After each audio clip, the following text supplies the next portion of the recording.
The Nationals are packed with power. Last night they hammered out extra base hits all over the yard. Off the walls, in the gaps, the Nats were unstoppable. But there is one man who might have something to say about that. Madison Bumgarner is the reigning pitcher of the month, and he's been making it look very easy. Racking up wins and mowing down batters, Bumgarner takes the hill in Game 2 of the series, and it's coming up next.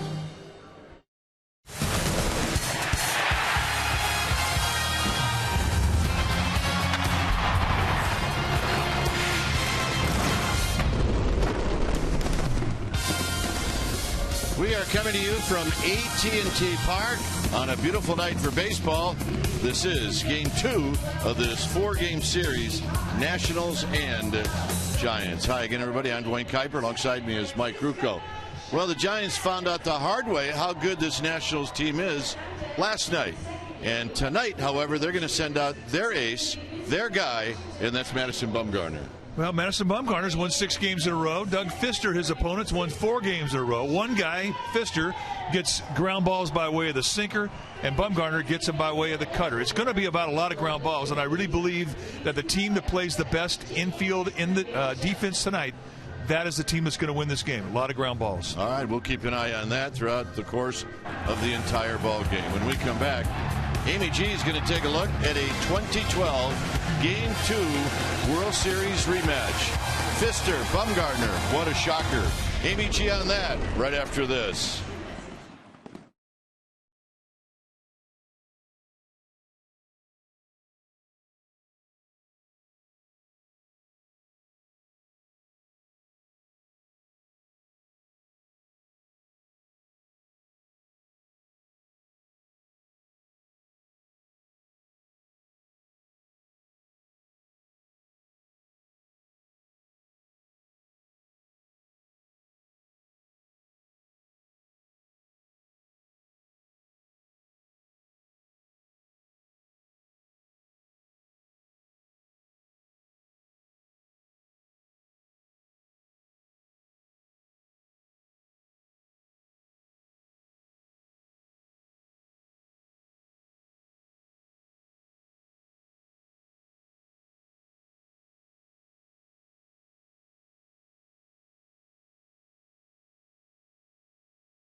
is brought to you by Jack in the Box. Head to Jack in the Box and try the new Jack's Blazing Chicken Sandwich. It's Jack's hottest sandwich yet.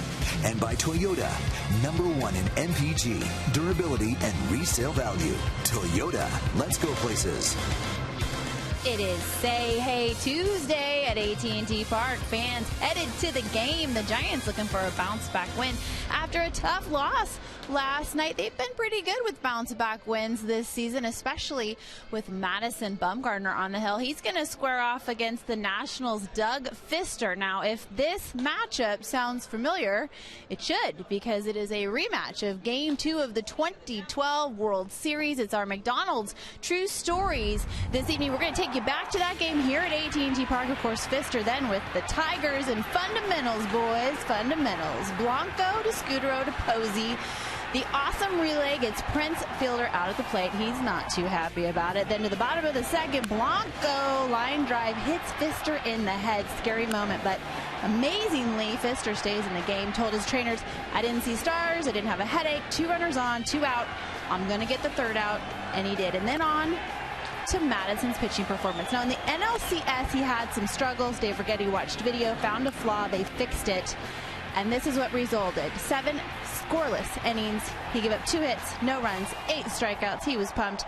Combined with his 2010 World Series outing, Madison Bumgarner has logged 15 scoreless innings in the Fall Classic. So a rematch tonight and possibly a repeat performance. Just saying. All right, Kruk and Kipe will be back with lineups and first pitch. But after these messages, we're going to head out to Willie Mays Plaza for an update from our fellas. So stay with us.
as we get ready for baseball.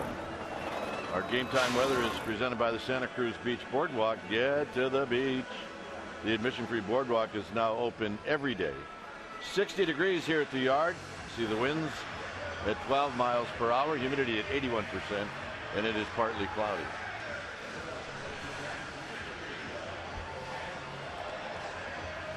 So Madison Bumgarner about ready to make his 14th start of the season, as he will lead his team out of the Giants dugout.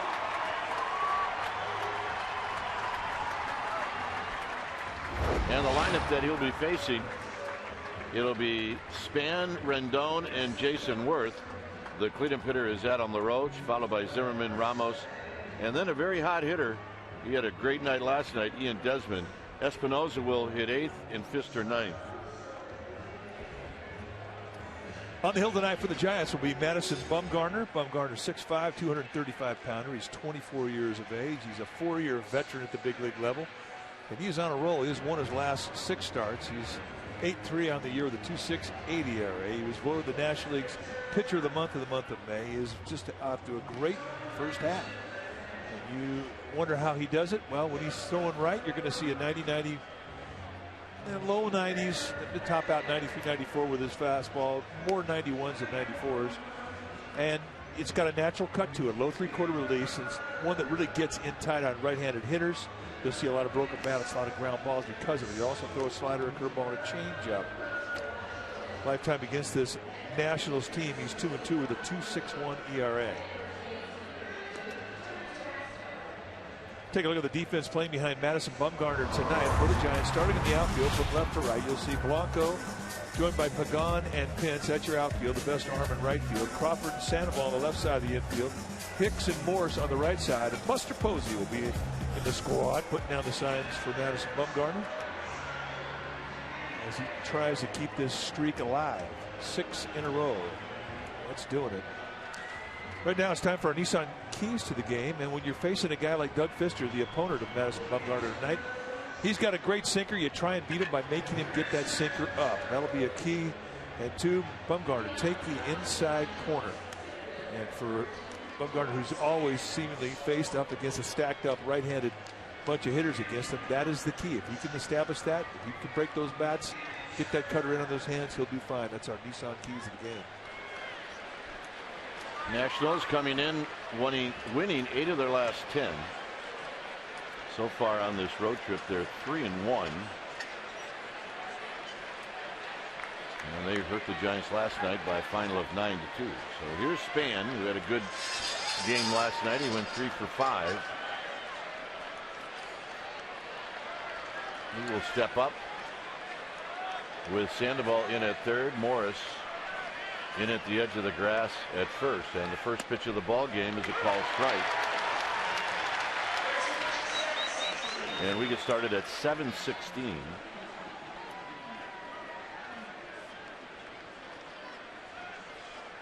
So Span overall at 282. He's got a home run. He's got 13 driven in.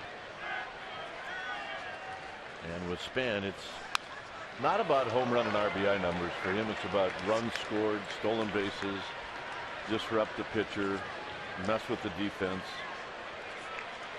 He'll do all of that, plus play a really nice center field.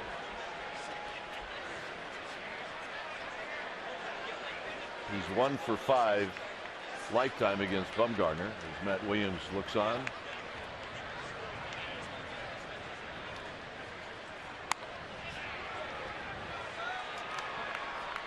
I mentioned 8 of their last 10 they've won, and this is where they rank during those 10 games. Yeah, first in runs. I mean, this is a team that is swinging it, and this is just like the Giants. It's up and down the lineup. They're very confident that the team pitching is matching the team offense production.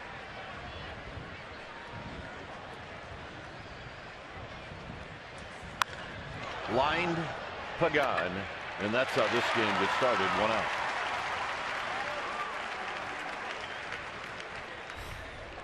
Now there's the 4-seam fastball. Note the grip across the seams with the thumb right in the middle between the fingers. That's your 4-seamer. This is a 2-seamer with your thumb underneath the forefinger. Curveball, pressure on the outside part of your middle finger, and then here's your slider with fingertips with the pressure, and there's your circle change with the pressure points on these two fingers. And those are the pitches that you'll see from Bumgarner. Here's Rendon, who takes a strike. Giants did not see Rendon last night. He had 4 home runs in his last 7 games, 9 total.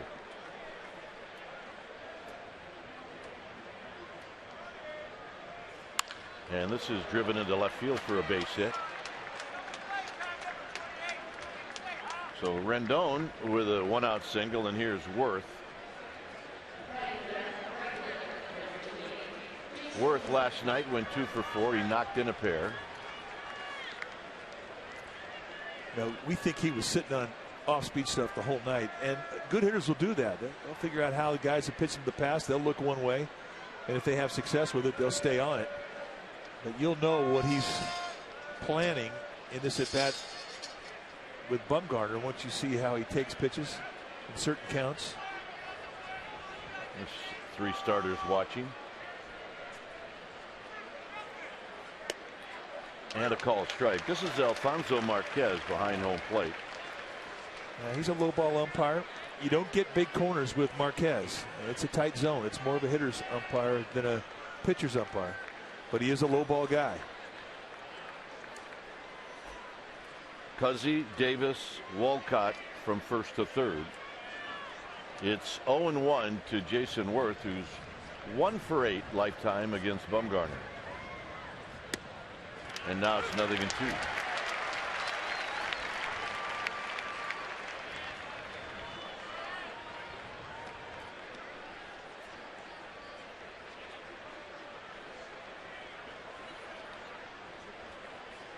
So Rendon at first. And there's a high fastball.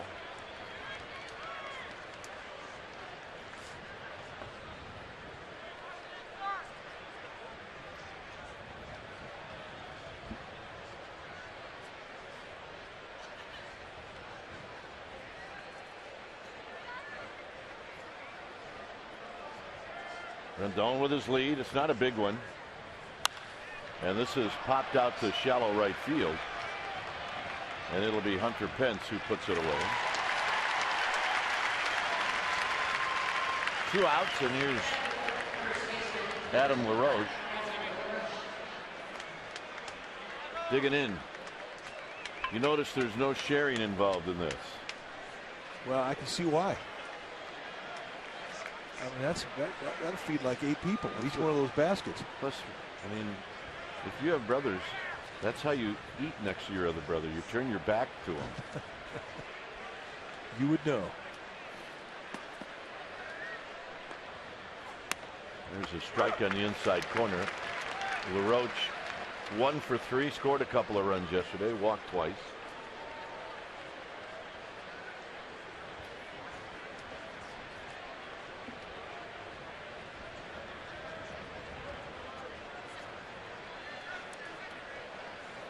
And a breaking ball and a beauty, and it's 0-2. That's good curveball right there. And Adam LaRoche is not real happy with Alfonso Marquez. Big curveball. Nice frame job by Posey as he slides that body behind it, sticks it. Marquez is one of those guys that normally has to be between the knees of a catcher to get a strike. You have a catcher set up on the outside part of the plate. He reaches across and catches one, even if it's across the inside corner. You don't normally get it with Marquez.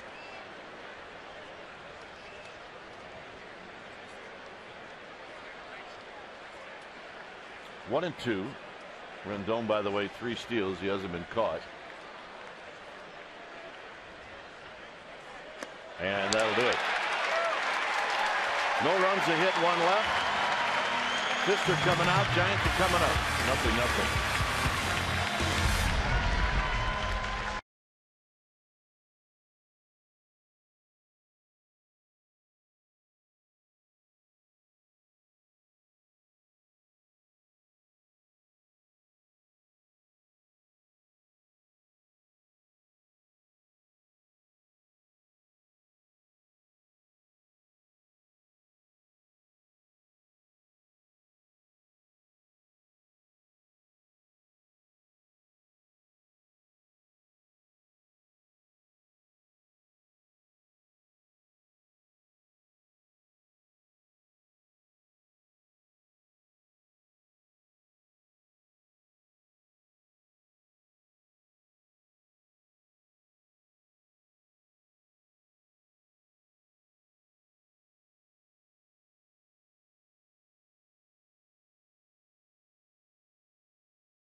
Here's a Giants starting lineup brought to you by Coors Light.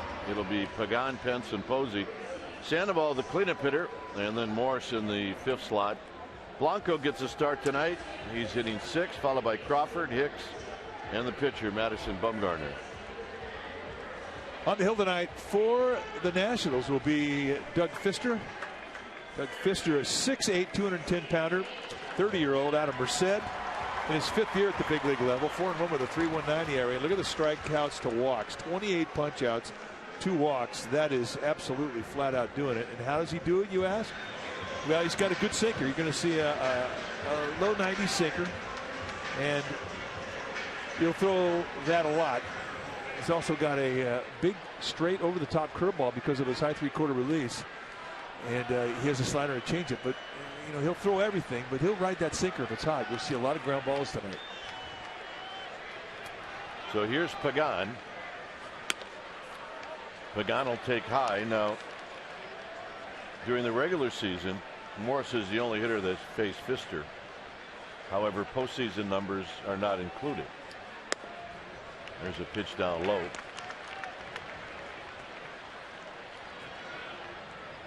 Pagan hitting .321, 3 home runs, 19 driven in. He pinch hit last night. Remember, he got dinged on the shin on Sunday. Here he lifts this one out to left, but it's right at Zimmerman, and he'll make the catch. 1 out. Time now for our Toyota Exmo. It's brought to you by your local Toyota dealer. Look at the step back on this guy. I mean, very compact. A 6'8" pitcher, and he has very little step back to stay erect and stay in a balanced position. You see the hand release and that whip-like snap out over his front foot. That's exactly where you want to be. I can't stress the importance of how small the step is as he starts his motion. Hunter Pence fouls this one off of the home plate umpire, Alfonso Marquez, and it's 0-1. One of the biggest mistakes that young pitchers make is that they have too big of a step back as they start their motion. And now the Giants trainer is going to come out. Eric's going to come out and take a look at Marquez. I'm watching the swing by Hunter Pence, and if Zach Wheeler's on the mound, that means the next pitch is going to hit him. Yeah, well, Zach Wheeler, the young pitcher of the Mets, did not particularly care for how hard Hunter's Pence swung the bat, and he drilled him. He torpedoed him right in the side with about 94-mile-an-hour fastball. But right now, it's concern about the jaw of Alfonso Marquez. Eric Ortega looking him over. I mean, that got him right in the jaw. That staggered him.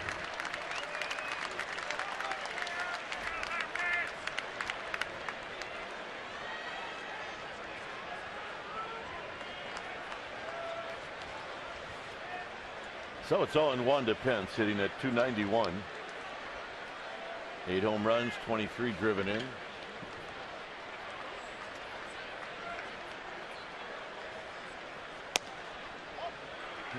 Pretty good pitch. 1 ball and 1 strike. The catcher has to reach outside his knees. You're not normally going to get a strike.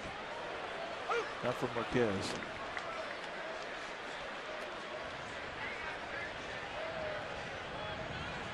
Posey getting ready.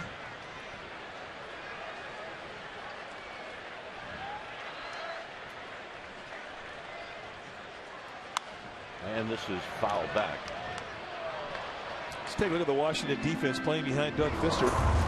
Starting in the outfield from left to right will be Zimmerman, Span, and Worth. Desmond and Rodon on the left side. Espinosa and LaRoche on the right side. And Wilson Ramos will be in the squad, putting down the signs. Well, there's a perfect example of the pitch that he called the ball was a far better pitch than this one. It's how he got it. You see Ramos set the wide target, and that ball hit him right between the knees, and Marquez will go with that. So here's Buster Posey at .271, 8 home runs, 29 runs batted in. There's a Buster fan.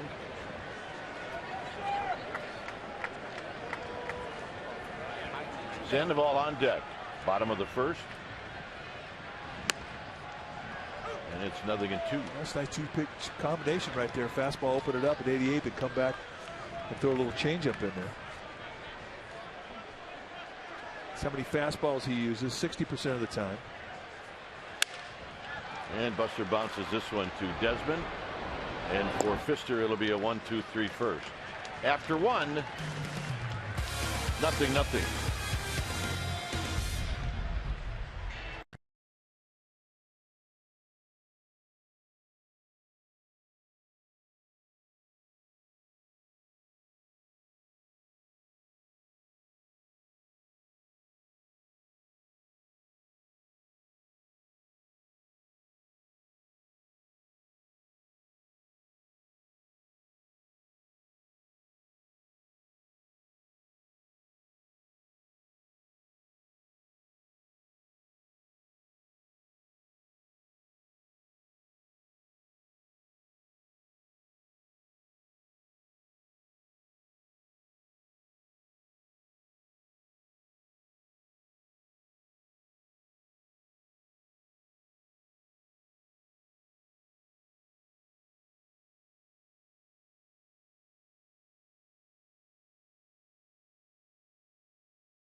Casilla, he took pitcher's fielding practice today, came out of it very well, gentlemen. He will throw an inning Thursday in San Jose, 2 innings on Saturday in San Jose, and could be activated as early as next week. Dwayne? All right, that's good news. He looks good. Yeah, they ran him through the PFPs. The reports are he did not take any batting practice. Well, I think that's a good thing. That's how he heard it. Trying to beat out a ground ball. Here's Zimmerman. Zimmerman hitting at 300. He's 3 for 14. He's got a double and a home run lifetime against Bumgarner. Last night, Zimmerman went 0 for 4. He did score a couple of runs.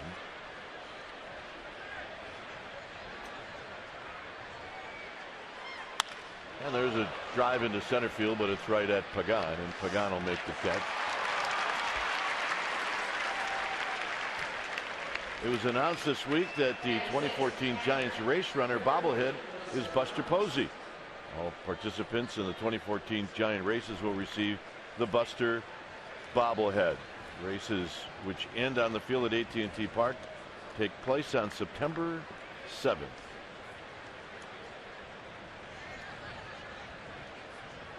Here's Ramos. And a strike to Ramos.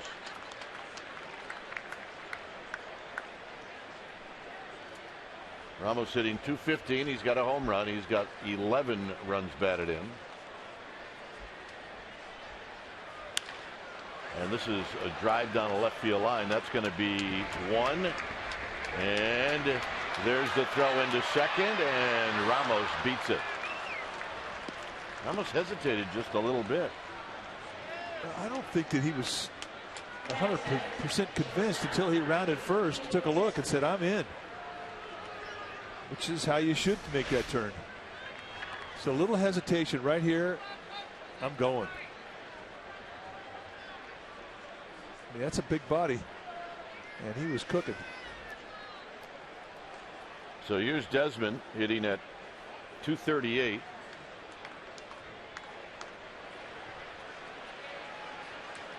Three for 5 last night with 5 runs batted in. He's got 42 on the season. And Bumgarner does have first base open. And the fastball is high, 1-0. Fourth lowest in the National League with runners in scoring position. Well, right now Desmond is hot. And you start talking about lineup management. If you're pitching to it, you need to know where your hot spots are. And Bumgarner knows this guy's on fire. Pagan's going to chase this one down in the gap. 2 outs. That's confidence on confidence right there. A confident pitcher facing a confident hitter. And you have the beauty of this ballpark. Oh, what a great place to pitch. Especially, I mean, when you think about the right side of this field is kind of dried up for power with right-handed hitters. There's only been 40 home runs hit here by right-handed hitters since 2000 when they opened the doors of this place. So if you get right-handed hitters to use right field or center, you've done your job. No right-hander has ever hit one in the water on the fly. So here's Espinoza. Espinoza takes a pitch in tight. 0 for 4 with 3 strikeouts last night. Doug Fister's on deck, and he's 1 for 10 lifetime.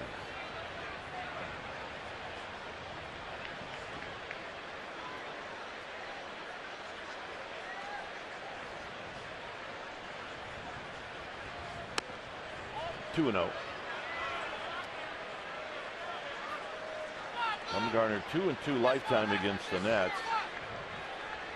If you look at his starts, he's pitched well in every start as they'll walk Espinoza.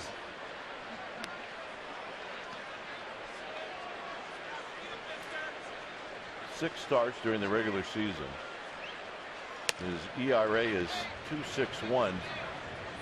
Remember the start he had, Mike, where they torched him in Washington, where they just hit everything to right field and most of them went over the fence? Yeah. 7 earned runs in 5 innings. And still a 2.61 ERA lifetime. Here's Fister. Fister was a former draft pick by the Giants out of high school. He was drafted as a first baseman in the 49th round in 2003 by the Giants. Didn't sign with Fresno State. But he definitely can swing it.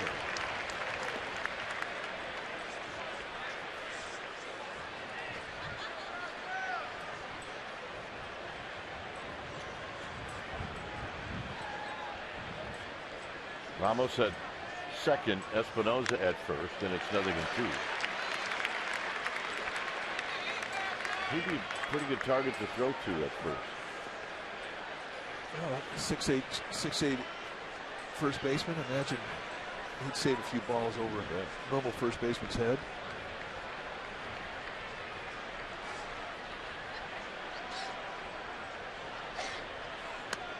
Got him, and that'll end the inning. No runs, a double, 2 left. Pablo Sandoval will lead things off, no score.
Togo's way.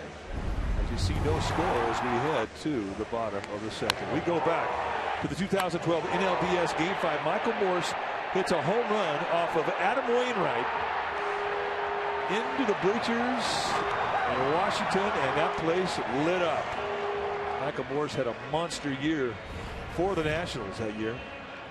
And that's our Togo's big play the Togo's way. See his career numbers with the Nationals with 63 home runs. See, 2011 he led the team in average, home runs, and RBIs. Here's Sandoval. And Sandoval takes high and wide, hitting at 244. 8 home runs, 26 runs batted in.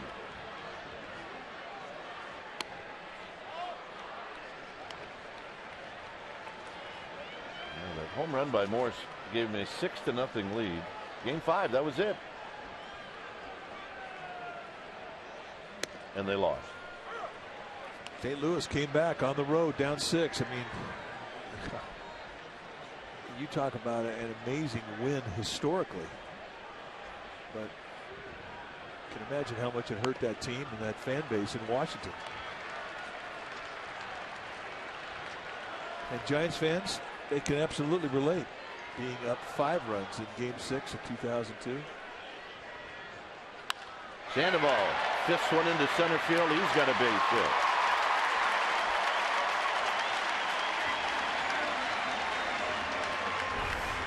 I remember the Giants didn't know which city they were going to fly to, either Washington or fly home to play the Cardinals. And this was the team watching it on the little TVs behind the seats on the plane. That's a great shot. Just about the time that the Giants found out that they were going to be flying home. It really wasn't a matter of who they were going to face. It was they were going to fly home. And that was the difference. Game 1 here or Game 1 in Washington. Which is a strike to Morse against his former team last night. Michael Morse went 0 for 2. He got hit by a pitch.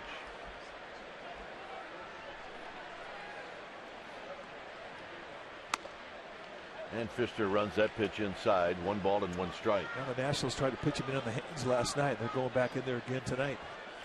And that's no big surprise. I mean, you got a 6'5" hitter with Morse. Tall hitter, long arms, pitch him in, and that's kind of what you have to deal with if you're a tall hitter. But the Nationals have been pretty steady to that side of the plate.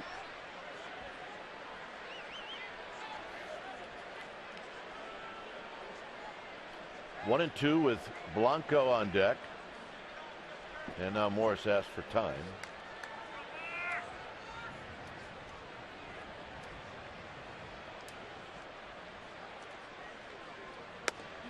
Got him. That's that wide strike that we saw with Hunter Pence going down the same way. Set an outside target. He brings a little backdoor sinker right across the outside corner. That's a good pitch. So 2 strikeouts tonight from Pfister, both on the same side of the plate, away from righties, and both called strike 3s.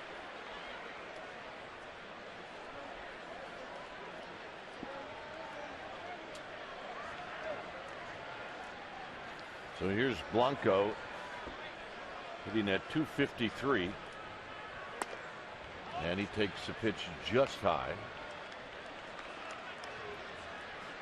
Blanco started in center field last night with 1 for 4.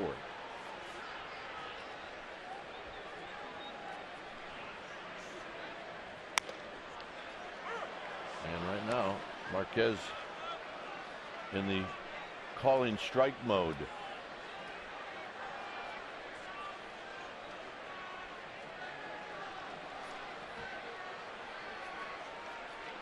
One ball and 1 strike. This is popped out of play.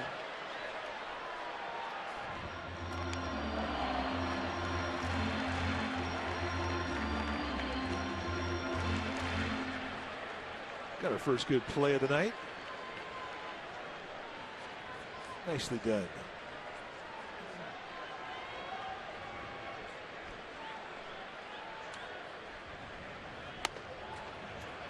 And that chases Blanco off the plate.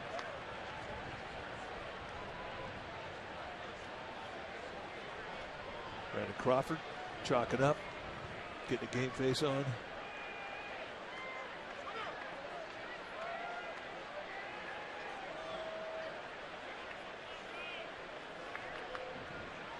So it's 2-2. Out of play.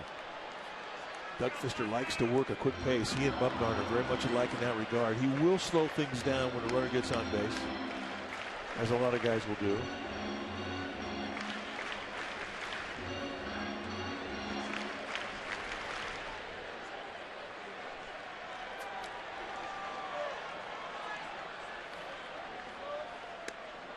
And a full count.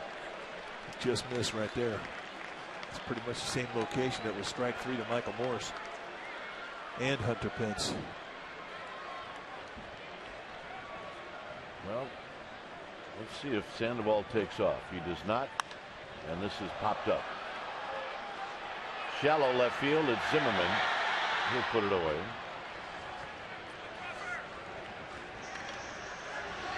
Two outs, and here's Crawford. Crawford in the game last night went 1 for 4. So he's hitting right at 250.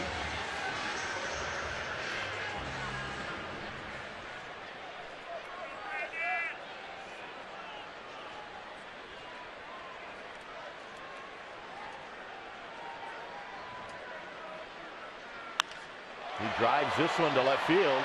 Hit well. Zimmerman is moving back, and on the track he makes the catch, and that'll end the inning. No runs, a hit, one left. Top of the order coming up for the Nationals.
For our Giant in the Community, it's sponsored by PG&E. It's Pablo Sandoval. He's raising money for the Giants Community Fund and the Pablo Sandoval Family Foundation with a really fun idea. He is raffling off a day with none other than the Panda himself. Guys, you get to have lunch with him, watch BP, get a couple tickets to the Giants-Dodgers game, and more. Go to www.giantscommunityfund.org. Tickets are just $2 to have lunch with the Panda, guys. Can't beat that. It is Crawford. He is going to throw out spin. One out.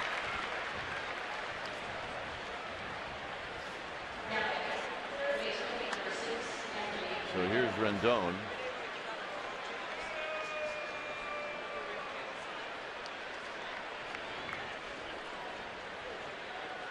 Rendon singled in the first inning.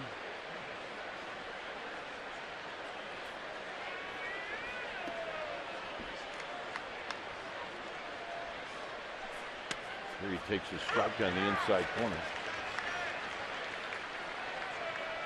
You can hit your target and be between the catcher's knees. You can set a wide strike zone with Marquez. He'll follow you. But if you set the inside target and it goes across the plate the outside or vice versa, it's not between the catcher's knees. You're not going to get it.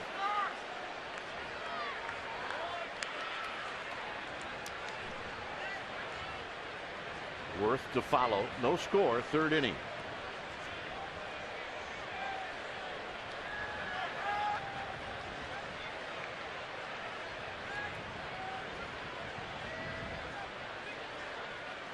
Foul back. It's 1-2.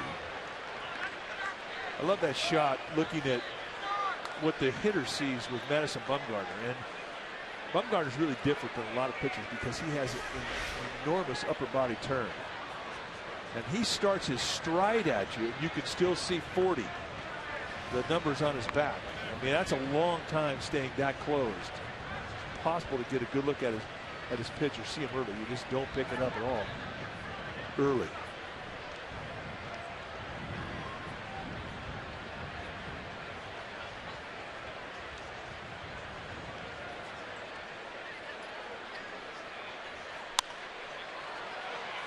High and foul and out of play. It remains 1-2. Low three-quarter release of Madison Bumgarner, and he's got a little crossover step, which even hides his delivery a little bit longer, especially if you're hitting him off from the right side. You think back at baseball history, other pitchers who've had that type of three-quarter release. Well, Randy Johnson, but I don't know of anybody that has had that much of an upper body turn and a crossover step like Bumgarner has. In that regard, he really is unique. And deception is so much a part of a pitcher's motion.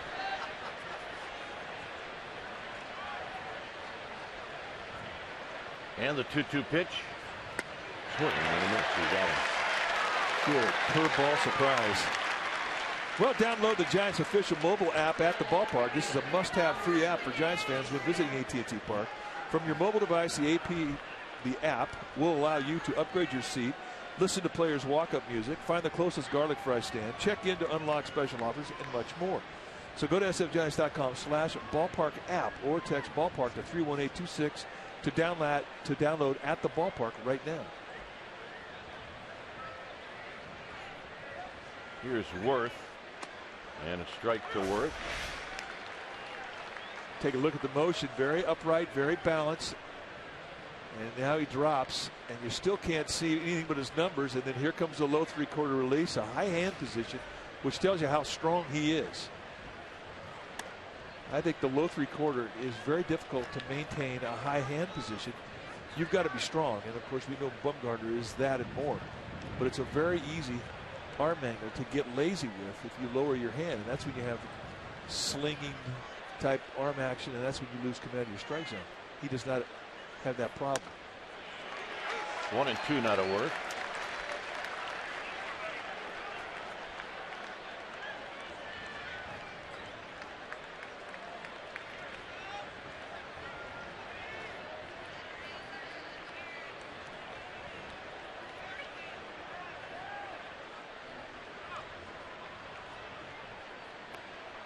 Worth asks for time.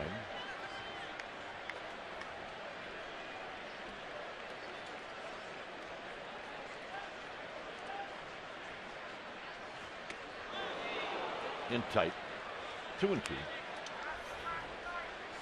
And there's the curveball grip, and it really is. You have the ball between your middle finger and your thumb. You have one half of the ball this side, one half that side, and you throw it with the pressure point on your middle finger. And the hand action on it is as you're taking a hammer and you're knocking in a nail. I mean, that's why they call it a yellow hammer a lot of times, because of the arm action that requires to throw the pitch. Put your finger right behind the seam. Got him, and that will end the inning. 4 strikeouts for Bumgarner, and it'll be Hicks to lead things off.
Bay Area is brought to you by Mendocino Redwood, available exclusively at the Home Depot. Here, no score at AT Park as we head to the home half of the third inning. It'll be Hicks, followed by Bumgarner, and then Pagan.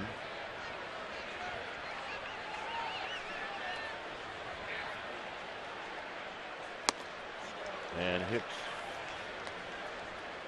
with a swing and a miss, no balls and one strike. A lot of late movement there, really tied up the elbows of Brandon Hicks.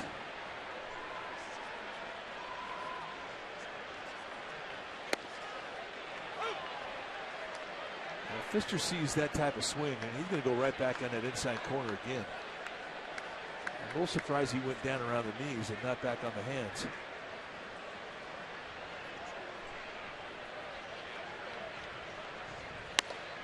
One and two. Hicks went 0 for 3 in the game last night.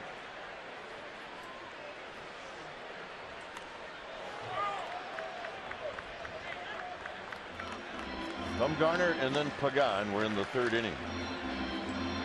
Sandoval with the only hit for the Giants and the only base runner.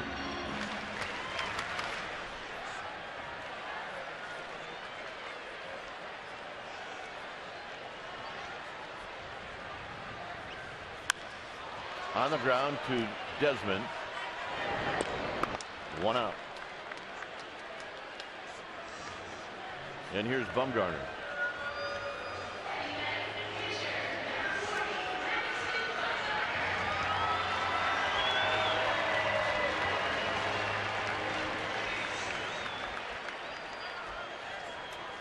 Bumgarner hitting at 207.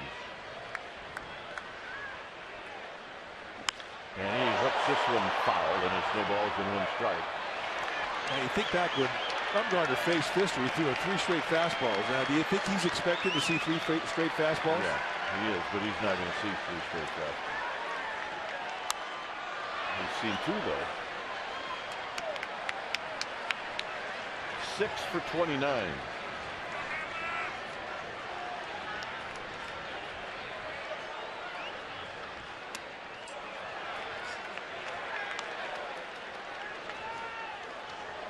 Pagan to follow.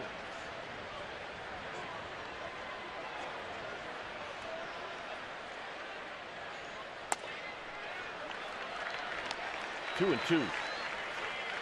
4 pitches, 4 fastballs, 2 4-seam, 2 2-seamer. He wants another 4-seamer away. So Fister's taking the challenge.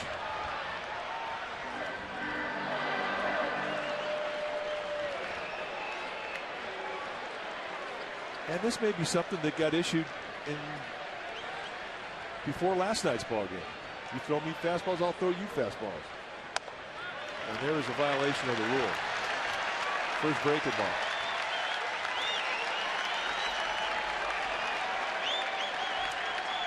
See the wind. It is breezy tonight. And a base hit to left field.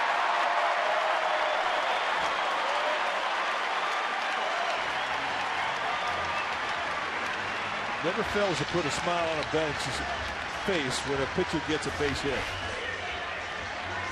A challenge fastball right at the belt. Fister didn't want to walk him. They could swing the bat. And Bumgarner loves the belt high fastball. That is right in his strength.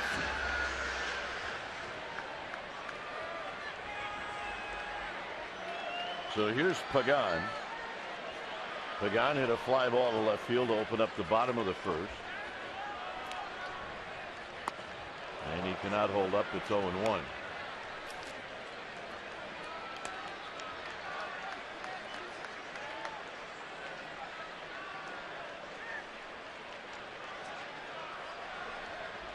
Hunter Pence on deck.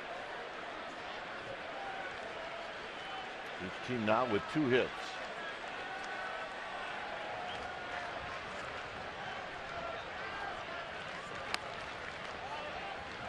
Pretty good pitch, but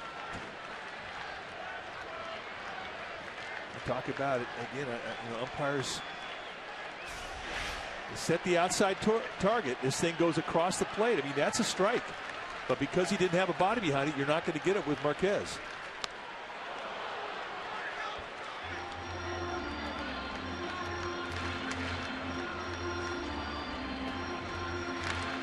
There's Hunter Pence.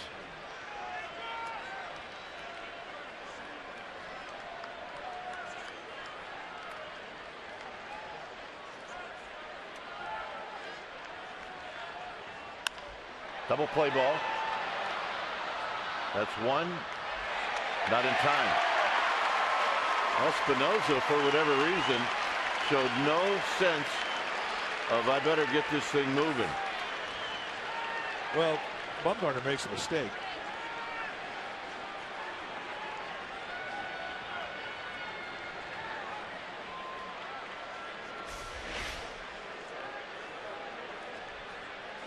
And if you watch Espinosa come in, he runs right to him.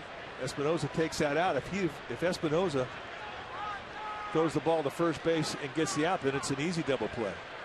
So I said that Bumgarner made a mistake. It was Espinosa that made the mistake. He's out anyway.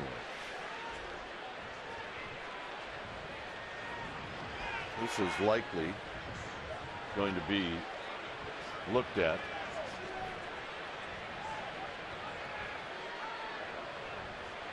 And then if I saw it right, then it should be the final out of the inning. This replay review is presented by Xfinity.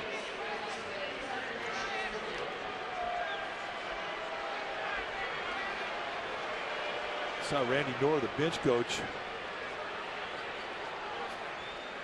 get the thumbs up sign for the guys back in the clubhouse.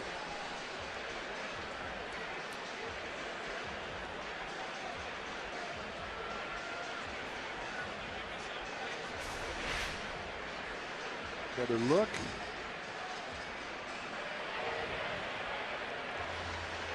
He looks out.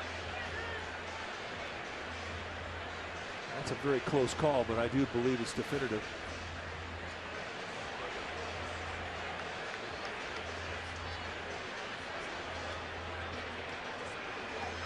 It was Phil Cuzzy who made the call. Through Sunday, this is the reviews this year. 217 overturned. Managers' challenges 84%.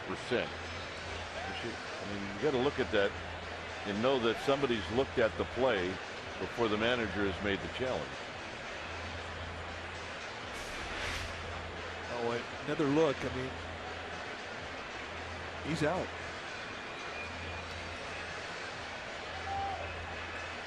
He's out. I mean, it's close, granted, but I do think that it is something you can tell. And they'll take a long time to come up with this one. Maybe they don't feel it's absolutely clear cut. I think it's more they have a bad connection. That's right.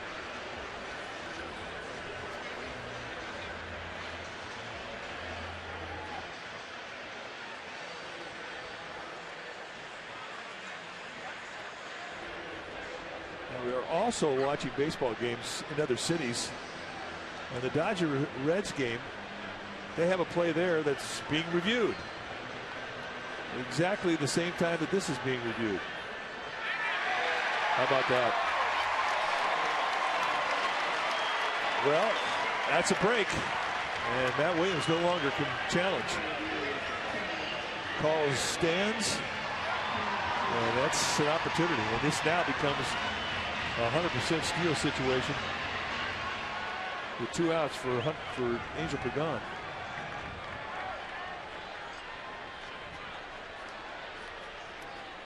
I'm glad they don't ask us. Yeah, me too. We'd have had the inning over.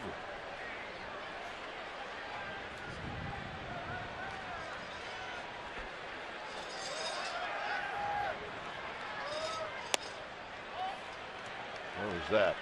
1 ball and no strikes. Doug Fister took a long look in towards Alfonso Marquez, the plate umpire, is up to say the same thing. Where was that?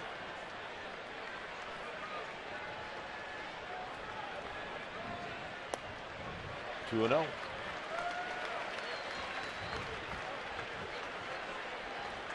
Could have been a make good for the strike three he run Hunter Pence up in the first inning on.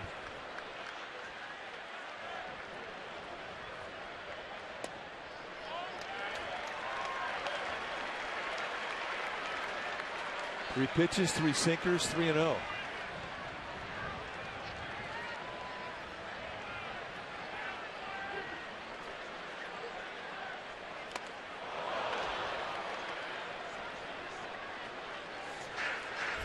Time now for our Ford right choice. Production of the first and second spot of the lineup. Giants way ahead. They rank second in average with 303. Giants rank first in on-base percentage with 363 and runs scored 85. That ranks them third. And that's our Ford right choice.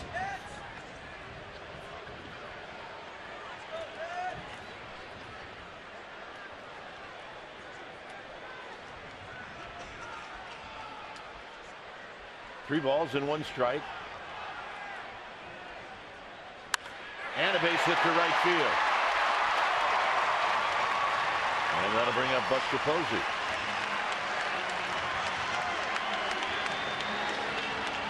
And you know what? That's really how you have to beat Fister, because if you're a right-handed hitter, his sinker's going to come back towards you. If you try and pull it, it runs up your bat. You hit a weak ground ball to the left side, you stay inside it, you go the opposite way. That's how you beat it. Got to get it up a little bit about mid-thigh. That's another thing that's very important. Make Fister, the sinker baller, elevate. He does, and there's the reward. Very disciplined at bat. Nice AB.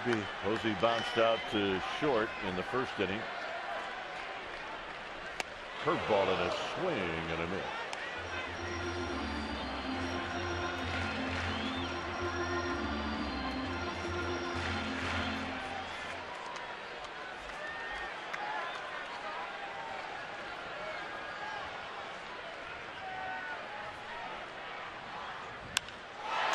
Into center field, spin. Got a good jump, and that'll end the inning. No runs, 2 hits, 2 left. No score at the end of 3.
Coors Light. Last night, the Nationals, it was the first team to record 6 doubles and 2 triples in the same game here at this ballpark.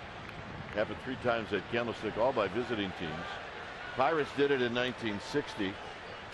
Cardinals did it in 1975, and the Reds did it in 1975. Here's LaRoche, and this is going to be a broken bat single for LaRoche. Let's check in with Amy G. Amy? Well, gentlemen, it's a very special evening here. It's Firefighter Appreciation Night at AT Park. I'm sitting in the section. These are all firefighters behind me. We appreciate what they do every single day, serving and protecting. And the Giants and Partners AAA were able to donate $30,000 to different firefighter charitable foundations. So thank you, firefighters. Dwayne, Mike. I think Amy hit the jackpot there, didn't she? Yeah, she did. She's a hit in that section. Here's Zimmerman, and Zimmerman takes wide. We give thanks for those men and women every day. True heroes. Thank you for what you do.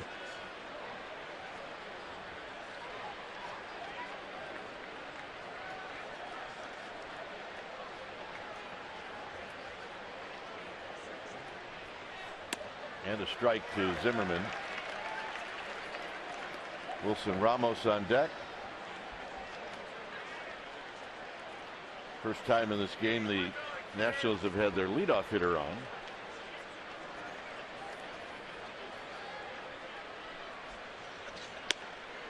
And that just misses the outside corner, 2-1. Tried to wrap that little slider on the outside corner. That didn't miss by much. One thing about Zimmerman, you can't stay on one side of the plate with him. I mean, he really uses the whole field. Good hitter, solid.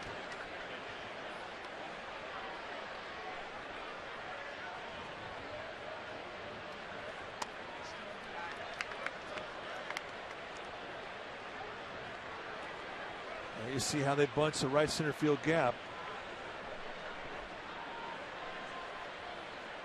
If you're Gregor Blanco out in left field, you got to feel pretty lonely. You got a lot of ground to cover. 3-1. Swing and almost 3-2.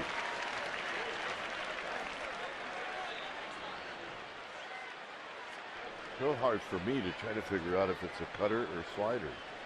Well, his slider, at times, he'll throw it the same way, but at times it'll break flat, other times it'll have tilt to it. And it is very difficult to see from our angle. Tap to Crawford. Crawford to Hicks. Hicks a good turn. Got him. And a nice 6-4-3. Okay, one thing we have come to appreciate is the strength of Brandon Hicks throwing on. Now, I didn't think because of the speed of the ball off the crack of the bat they had a chance to get a double play. And this is where you can make up a lot of ground when you got some strength from the second baseman's shoulder. That's a shortstop arm. He was a former shortstop. And it also helps if you get an absolute perfect feed from the shortstop. Here's Ramos, who takes low and in. Well, they lead the National League in it.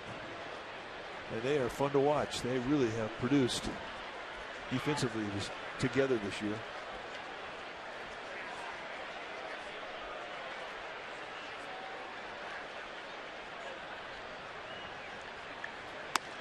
Ramos looks at a strike.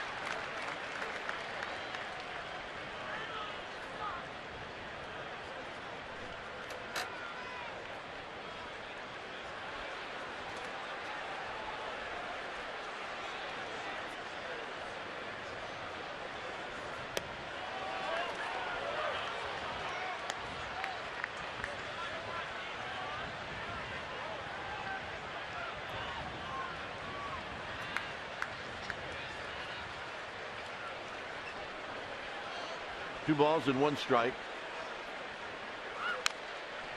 And that's tap foul.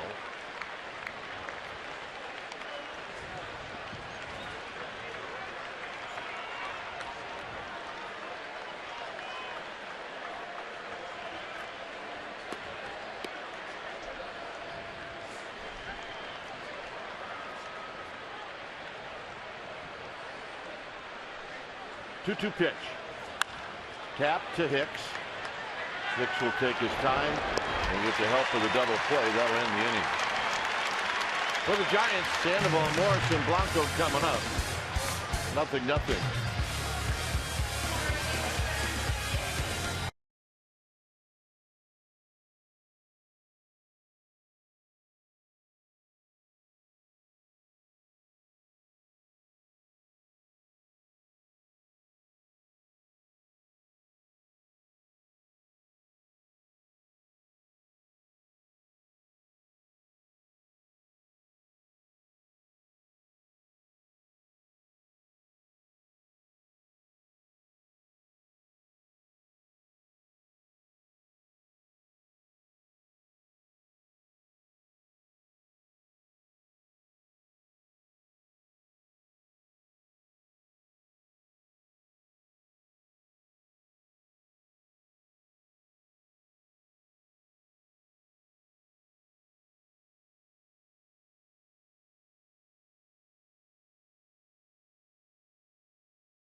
Giants half of the fourth inning. Sandoval, Morris, Blanco.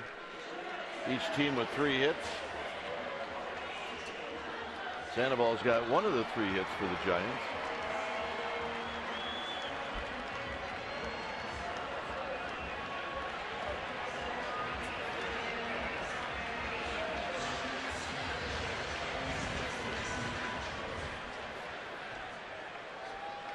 You never quite know what you're going to get from the Panda when he takes the field. Pants high, pants low. What color spikes? What color batting gloves? And one thing you do know is he's probably going to take his swings. That you do know. He's a tough guy to walk.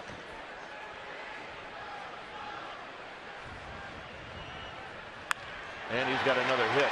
And this one's toward the gap, but Zimmerman's going to cut it off. And Sandoval's 2 for 2. You think, I mean, look, he's got a long way to go to get to 300, but he might do it by September.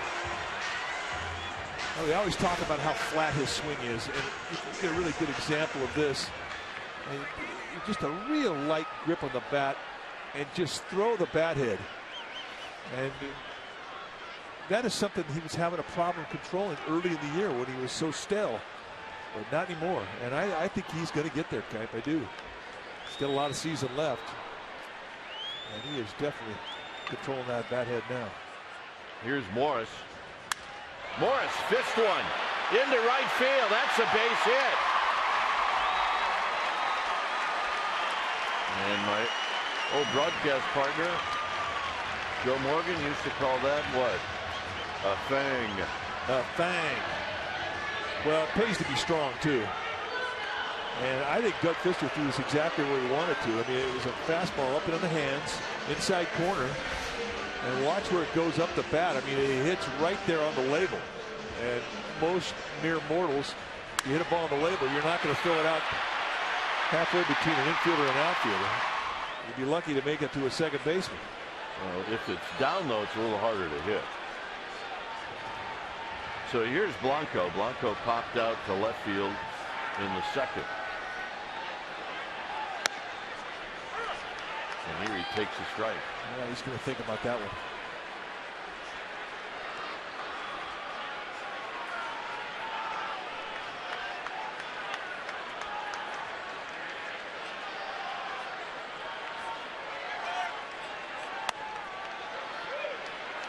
So Fister with 56 pitches. Sandoval at second. Morris at first.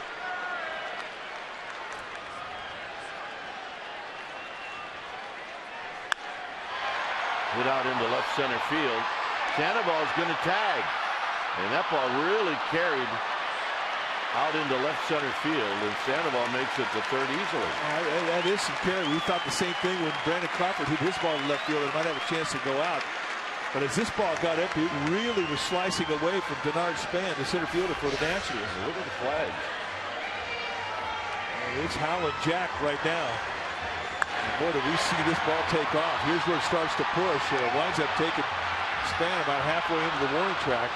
And a heads-up play from Sandoval, who gets back to the bag and makes a productive out. I think the pants high makes him look fast. No question. Here's Crawford. There you see the flags and how it's blowing.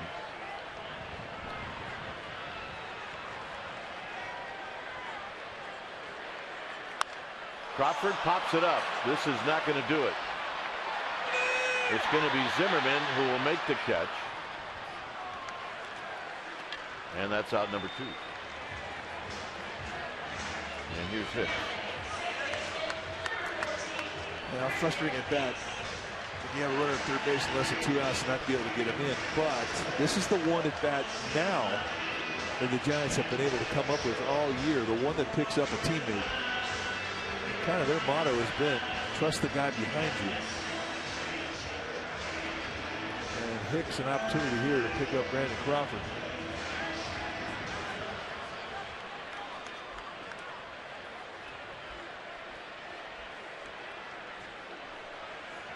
Hicks bounced out to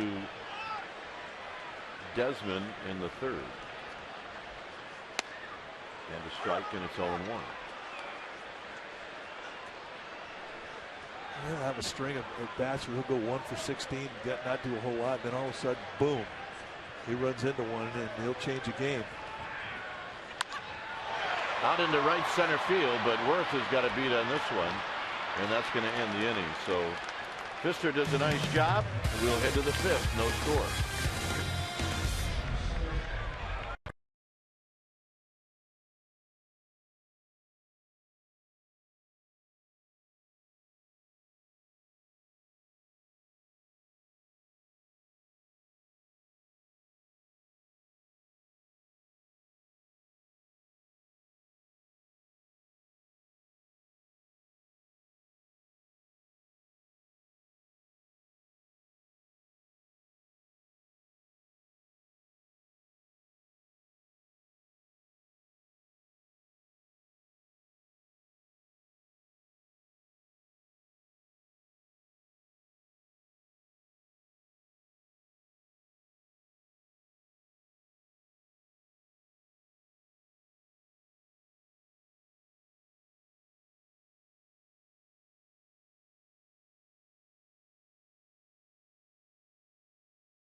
We want to thank Miss Christy White from Room 35, Foster City School. Her third graders every year write us a book of Giants alliterations, and they have to write an alliterative sentence, which isn't always easy to do. They take a different player or coach. This one says, Pagan put the Pirates in pain. This one says, Pence perfectly pounced on a perilous pop-up. And every year we get one, and this one is as good as all the others. So Miss White and all the third graders at Foster City School, thank you. Here's Desmond. Desmond fists one into center field, and he's going to have a hit.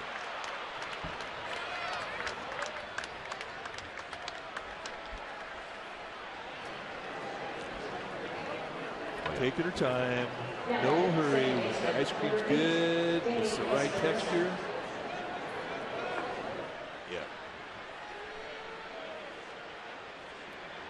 Espinosa was walked intentionally in the second inning. No score.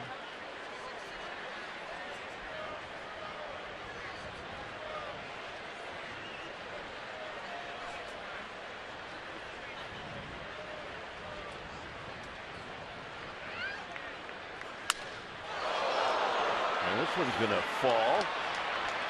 And moving all the way to third is Desmond.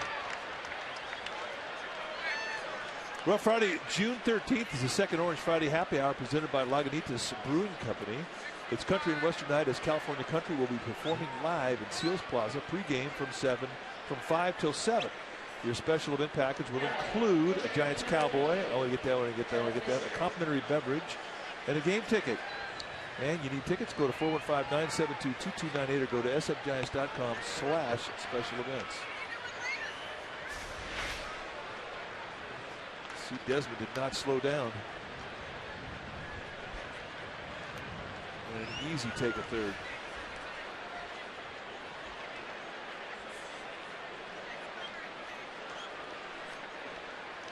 So here's Pfister, who struck out in the second. See if Pfister is going to be asked to bunt. I'm sure he will. And if that's the case, you got to keep an eye on that runner at third. Bochy calling a throw over to see if Pfister would tip his hand. And he didn't really. And you know what he'll do? He'll throw over again.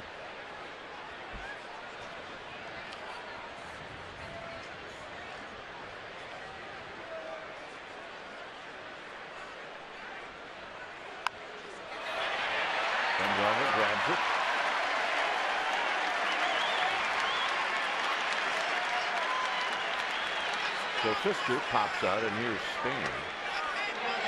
So a wasted out. And it'll be interesting to see how Bumgarner goes after Span here. Span with great speed from the left side, and not an easy guy to double up. Do you pitch for the ground ball? Do you pitch for the strikeout?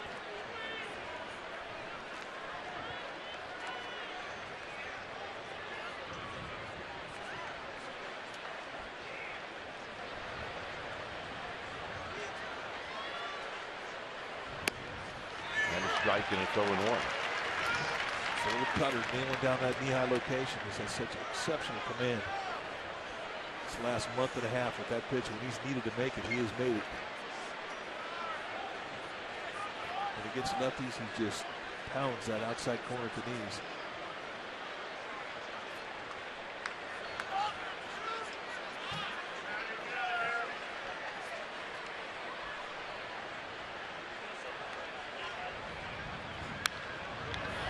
Bumgarner's now got him 0-2. So now I guess he can go for the strikeout. Michael Morris, there's something to tell Bumgarner. It may be about what Span likes to do in two-strike situations against lefty. Maybe about better keep an eye on Danny Espinosa here at first base.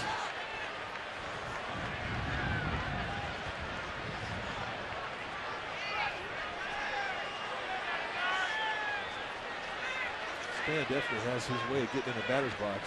He gets into the batter's box like an old man gets in the bathtub. Hit to left. Blanco now breaking back. He's going to make the catch. It'll be a sacrifice fly. It's 1-0. National. That was almost a disaster. Oh boy, you're talking about the carry to the left side of the field right now. And again, we see another ball affected by it. And if you don't have an outfielder out there with great range, that is disaster. That's 2 runs in. They're playing him shallow, and there's the carry. And Blanco's got to get on his horse. It winds up being a nice play. And it was far from routine. So here's Rendon.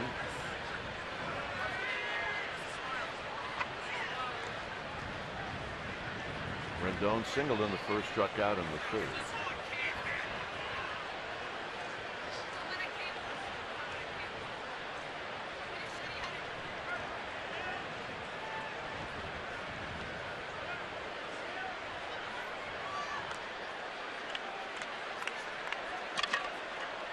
Espinosa's got 5 steals.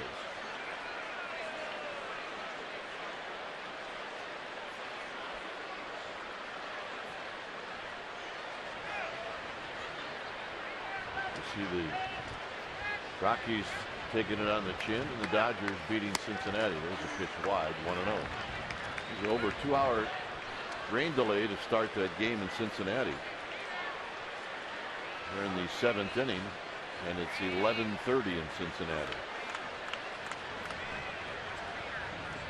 They get the weather we were supposed to get that day. Well, that's exactly what they got. There's a strike, 1 ball and 1 strike.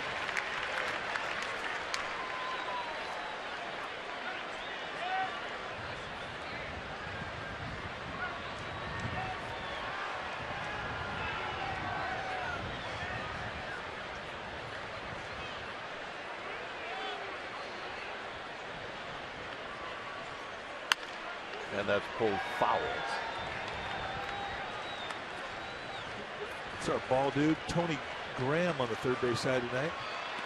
I'm not sure if Tony really had his heart in going after that one. I think Tony saw it.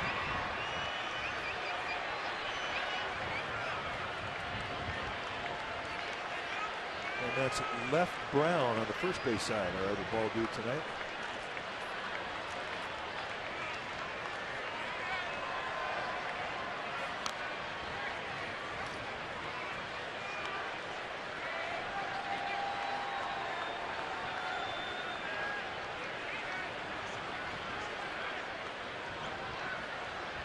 1-2 to Rendon.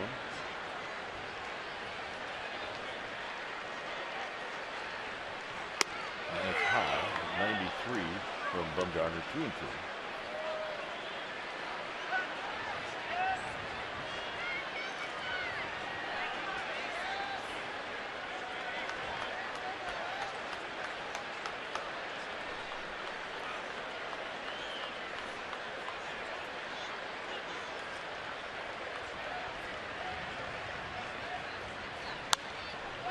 And that's lifted foul and out of play.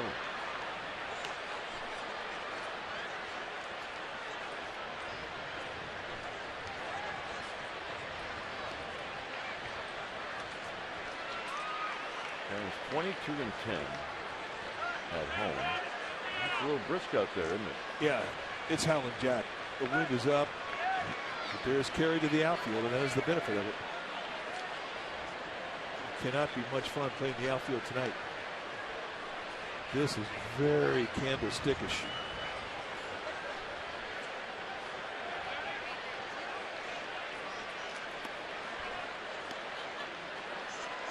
Two and two.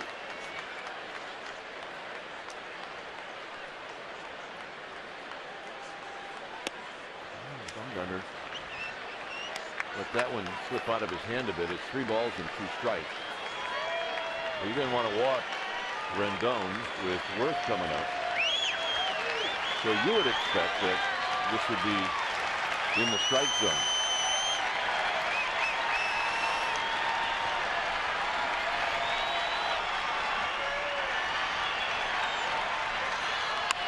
And a base hit to left field.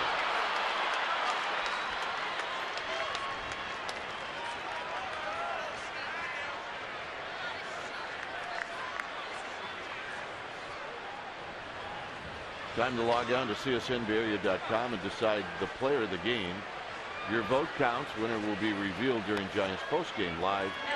Follow the action on the diamond with enhanced Bloomberg stats. Giants in-game live on csnbayarea.com. You can log now and vote. Here's Worth, who's 0 for 2.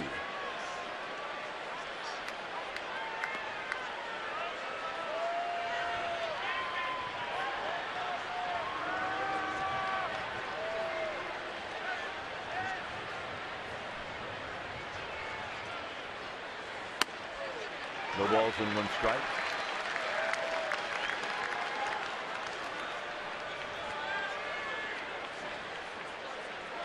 Worth went back to Alfonso Marquez and asked him to ask Jerry Davis if he would move to the other side of the diamond, and he did.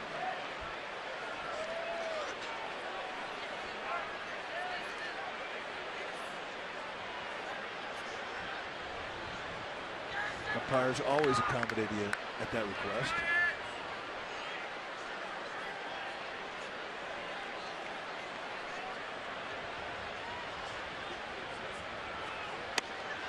If I'm Crawford, I'd go to Davis. I'd say, could you move to the other side? You know, the funny thing about that guy is I know that is the truth. He would absolutely do it. Well, if I'm Hicks, I'm glad he went to the other side. Now he doesn't have an umpire standing in front of him. Is that a distraction? It is a major distraction. This is high and foul and out of play on the right field line. Long strike. Brought his glove. Hero, applause, high fives, smiles from everybody. Life is good. AT&T leads the league in gloves, and they are very cool. Nice play.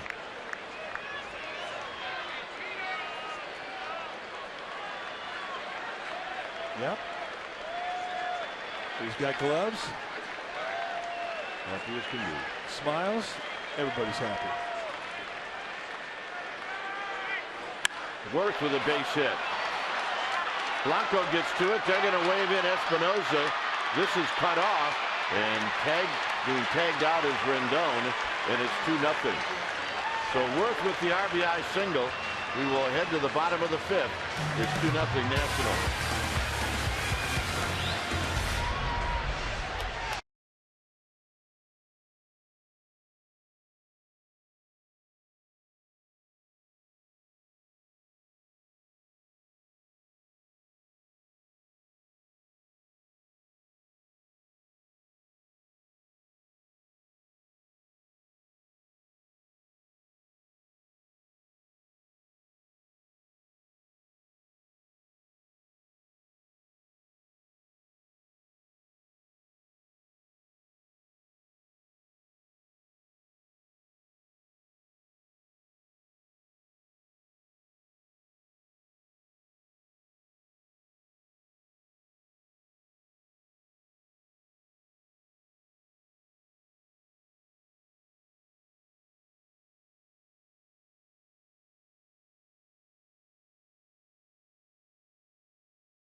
for our Geico quote of the game. It comes from former Giant Rich Aurelio, who talked to me about his former teammate Matt Williams, now the manager that they're playing against. Matt was the ultimate competitor. He taught me how to be a true professional and the approach of taking every at-bat like it was your last. That about Matt Williams, the Nationals manager, former Giant, a good Giant, guys. All right, thanks, Amy. How true. Yeah, he was a great Giant, and you knew from a very early age that someday he was going to be the leader in the clubhouse as a player, and someday he was going to be the leader in the clubhouse as a manager. He just had that type of presence, and I really enjoyed playing with him.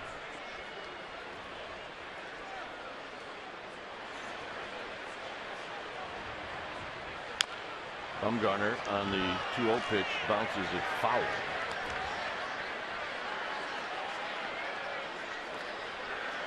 Larry Bear making a play, making a young fan happy.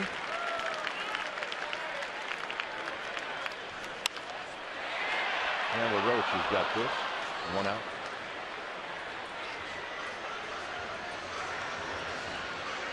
Yep. Smile. Now that's happy.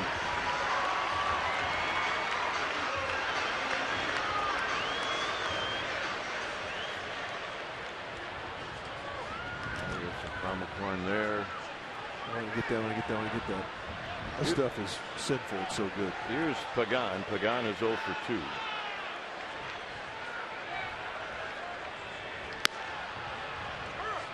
And here he takes a strike.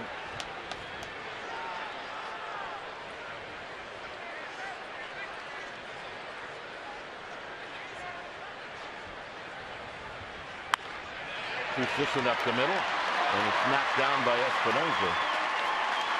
And it'll be a base hit for Pagan. Well, that's a nice effort from Espinosa. Even if he catches that clean in the sweet spot, he's not going to be able to get up and get a throw off to get Pagan. But when you're pitching and you get guys behind you laying out like that, you like it. You like it a lot.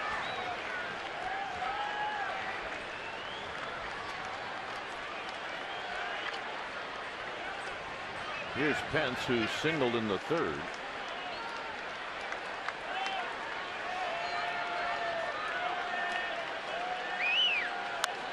And he fouls this one back, and it's 0-1. Pence hit a ball into right field in the 3rd inning.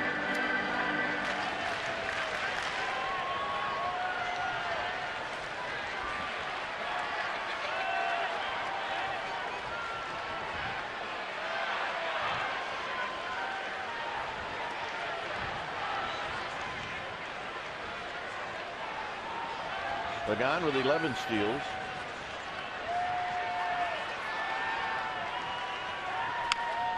Tapped on the ground, foul. Just don't know if Pagan is still feeling the effects of the shin burger he got on Sunday when he caught the shin guard of Anthony Recker.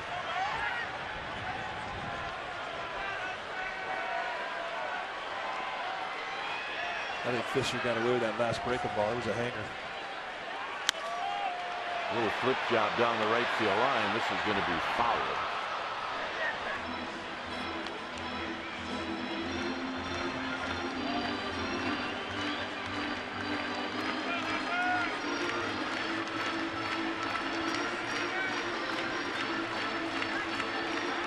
So Buster Posey on deck.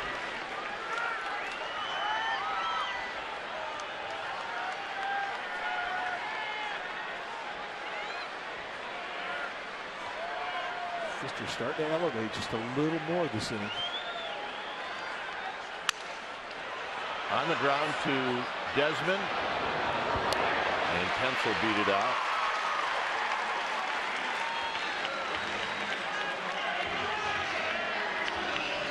And here's Buster Posey.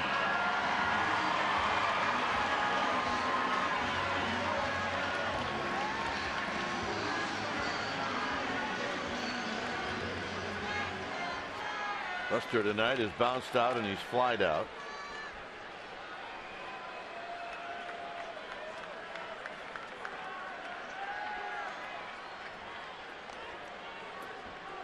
Sandoval on deck.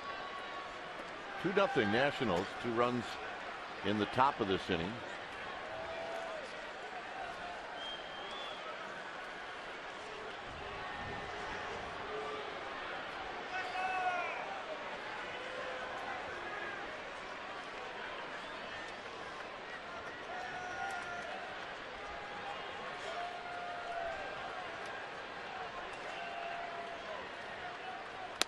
And a strike, and it's 0-1.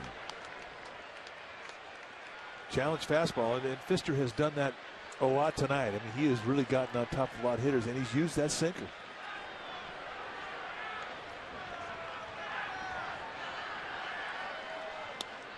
That pitch is wide. 1 ball and 1 strike. Little nickel slider, not a big break on it, but one thing about Pfister in that slider, he doesn't make many mistakes up with it.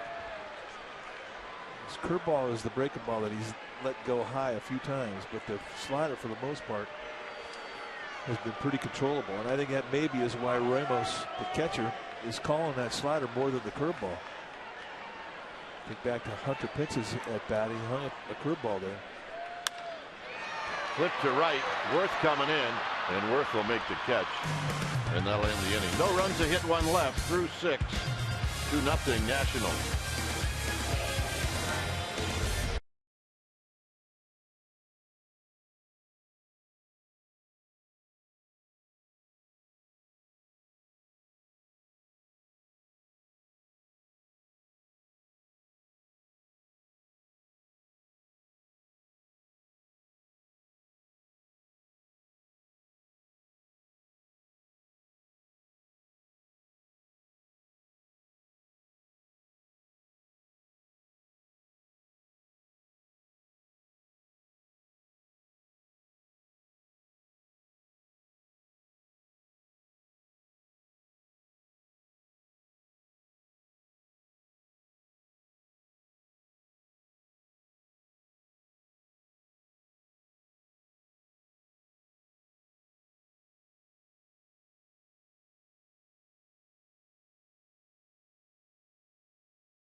Tomorrow night for the Nationals, it's going to be Tanner Rourke, who's bringing a 4.4 record in with a 2.91 ERA, taking on Matt Cain, who's 1-3 with a 3.52 ERA. Join us right here on Comcast Sportsnet Bay Area for Giants pregame live at 6:30 before we bring you game 3 of this series.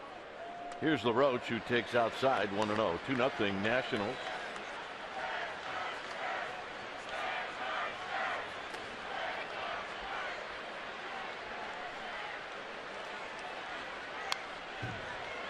And this is fouled off the backstop. LaRoche, Zimmerman, and Ramos.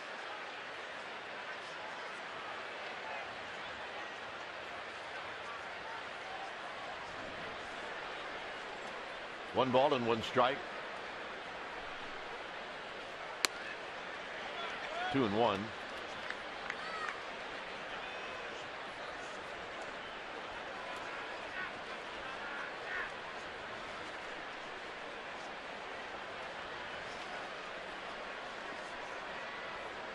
And the 2-1 pitch, and a half swing, 2-2. You don't see LaRoche break down in a lot of swings. You got to have some kind of movement right there at the end of the pitch that surprises him. For the most part, once he commits to a swing, he's going to let it go.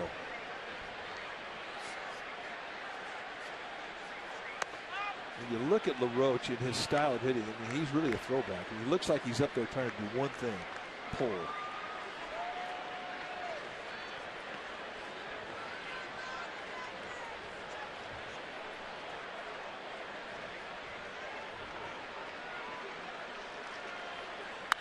And that's a bullet to right. And Pence is going to have this one scored by him off of archway number 3. And LaRoche has got a leadoff double.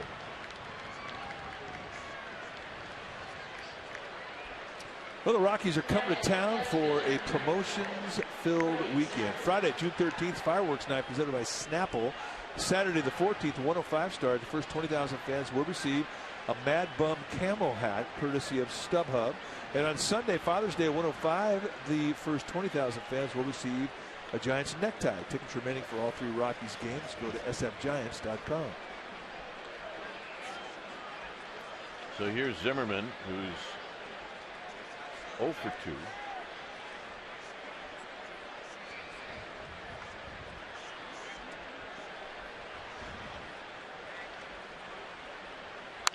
And this is out of play, and it's no balls and 1 strike.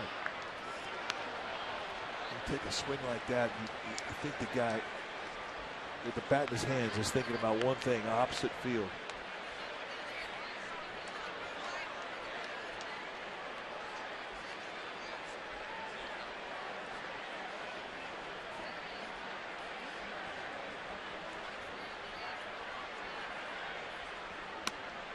Outside corner, 0-2. Oh, let's see the fan making a play here. Oh, yes, he held it long enough. The hard way, no glove. Now his son's got the glove.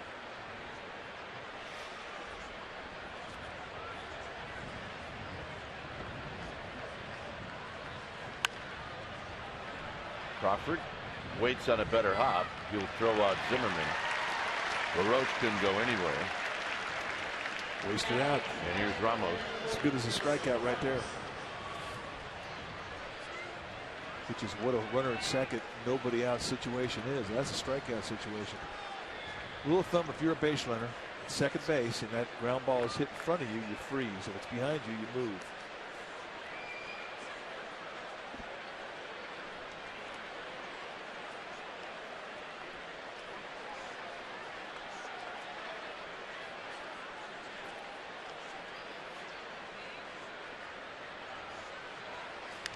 Swinging a foul right through the legs of Buster Posey.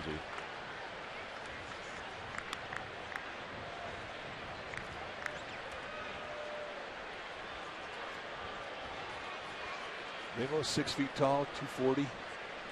Built like a fullback.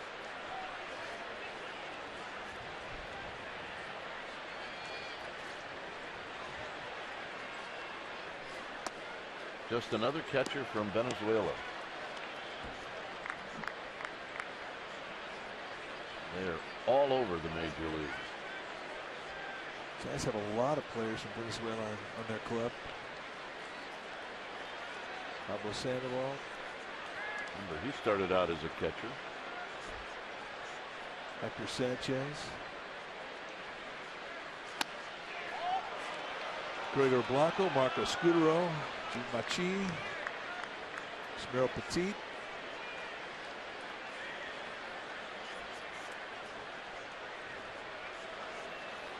So you started it. You think you got them all? I'm checking. His pressure's on.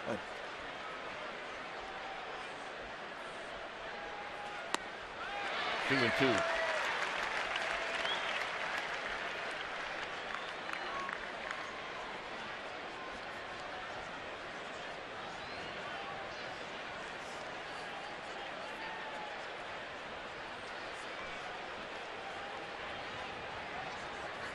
Desmond, who's on deck.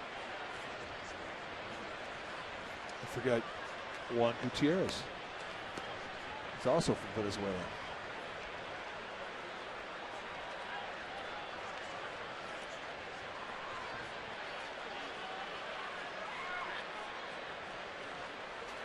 Outside, 3 and 2. I tried to backdoor that breaking ball. You've got to really, really nail that outside corner. Convince an umpire, because the break on it is so roundhouse. I mean, it's coming in from first base. Didn't miss by much. And with an open first base, they may throw it again.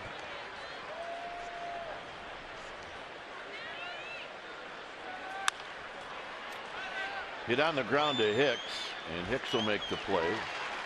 LaRoche moves to third. That's a one hitter too late on the ground ball to the right side, and here's Desmond.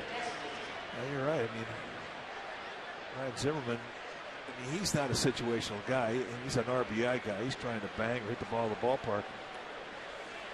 But his at bat to the ground ball to Brandon Crawford really set the Nationals back and out.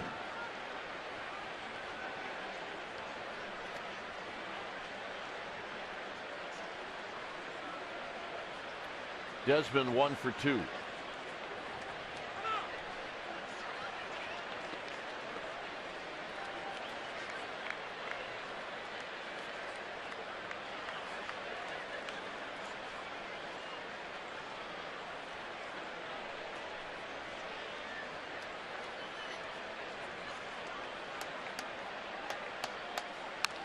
And he rolls it foul. It's no balls and 1 strike. He's facing a hot hit here. He's got 2 open bags. Right down this part of the lineup, you start taking a peek as where the pitcher is. That's the beauty of the National League, and he's a couple hitters away. But the point being is you do not have to just simply lay out a strike in the middle of the strike zone. Stay in a corner. And respect that he's hot, because Desmond has been on fire.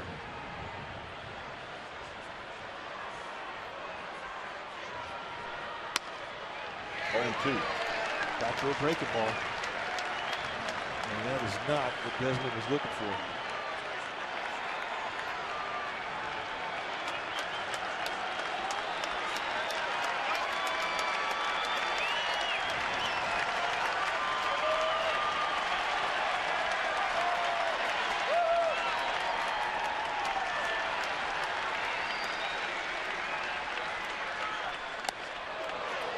Desmond wanted to get after it, but he took it 1 ball and 2 strikes. Tried to elevate that fastball up above, so you could go back up there. I don't think it's ever as effective doing 2 high fastballs in a row, but it really does set up a back foot slider on that inside corner down the dirt. If it's going to the dirt, pressure's on Posey to block it with a runner at third.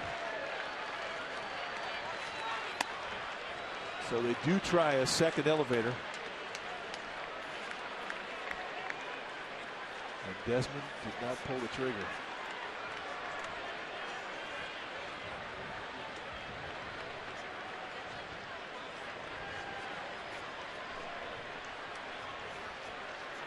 Two pitch. Here it is to Desmond. And he hits it to Morris, who knocks it down. He'll flip it to Bumgarner. And no, they're calling him safe. And a run comes in. Now Bumgarner's giving the sign, please review it, and they will.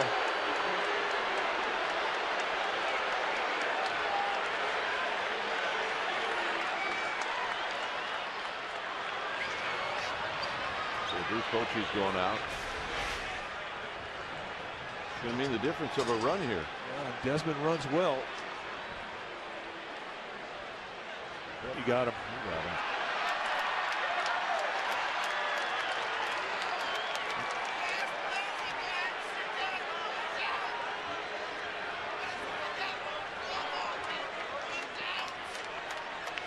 Out.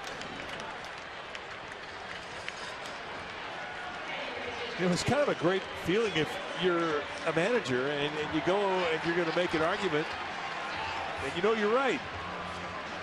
I mean, come on. Well, yeah.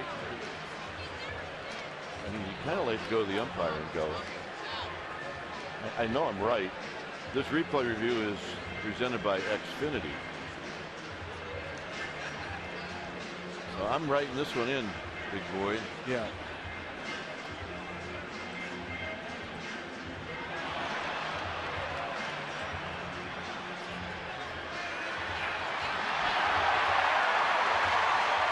They just replayed it.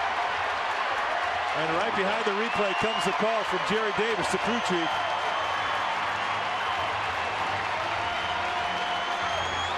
So the runner LaRoche is left stranded at third, and for the Giants it'll be Sandoval to lead things off, still 2-0.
Heffernan Insurance Brokers, offering business and personal insurance, employee benefits, and financial services. Visit us at hefins.com and by Xfinity, home of the most live sports. It's a 2-0 lead for the Nationals. And it'll be Pablo Sandoval to lead things off. Sandoval's 2 for 2. And a foul back. There's no balls and 1 strike.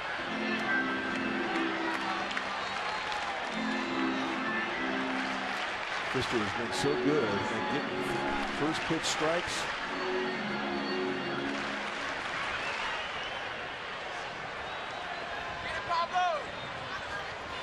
Giants 2 times have had leadoff hitters get on base, and both the times that happened, Pablo Sandoval was the guy that got on base. Tries a curveball and misses. And Pablo had a couple of good pitches to hit, and to his credit, he didn't miss them. Say make a sinker ball get up, that's what he did. He elevated him around the belt, he burned it. 1 and 2 on the foul out of play. If you look at Sandoval's history, because he was a natural low ball hitter, especially from the left side, he's always hit sinker ballers pretty well.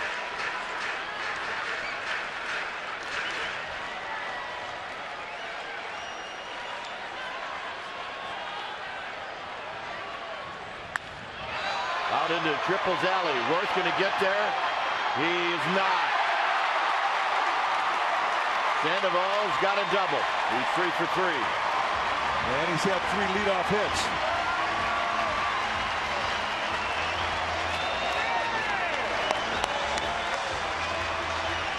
Giants need to get this crowd into it offensively. They've flirted with it, but they haven't been able to get a run across. Here, another elevator up above the shoulders. And he just strong hands this thing into the gap in right center. And even cheating over as Worth was, he couldn't run this one down. But he does make a nice play here with the bare hand, and that prevents 90 more feet. It could have easily been a triple had it gotten by him. So here's Morris.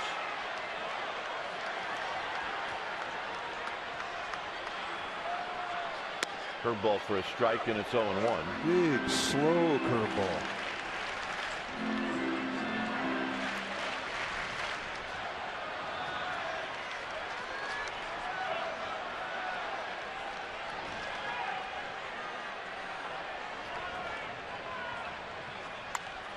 A little pop up into center field, and Span is there to make the catch. And that's a tough at bat because it's a non-productive out. And here's Blanco.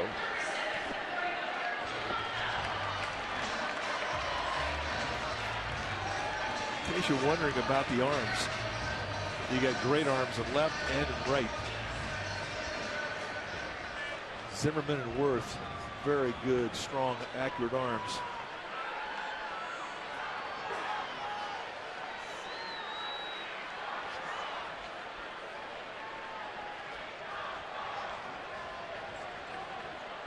Blanco 0 for 2.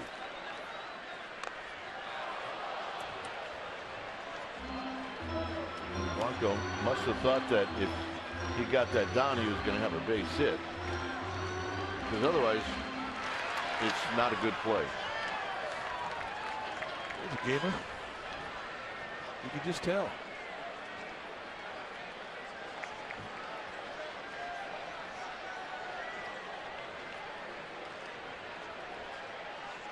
No, I agree. This is swing the bat time. Knock him in.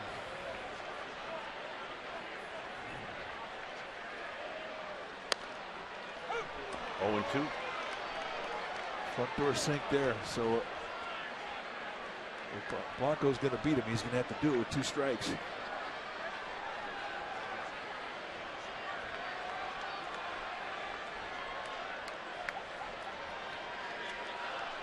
Crawford on deck. And a backdoor breaking ball, 1 and 2. 82 pitches now for Fister.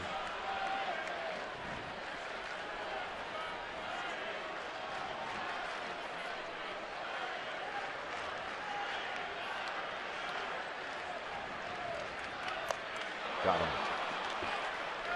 So he elevated the 0-2 pitch and comes right back at a 1-2 count with a breaking ball in the dirt and gets him to chase. This is a smart pitch. Right down there between the plate and the catcher. And you can do that when you're ahead to count 1-2.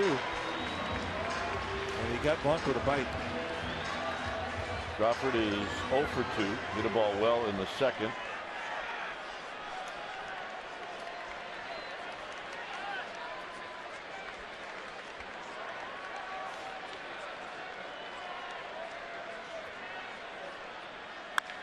And a base hit to right.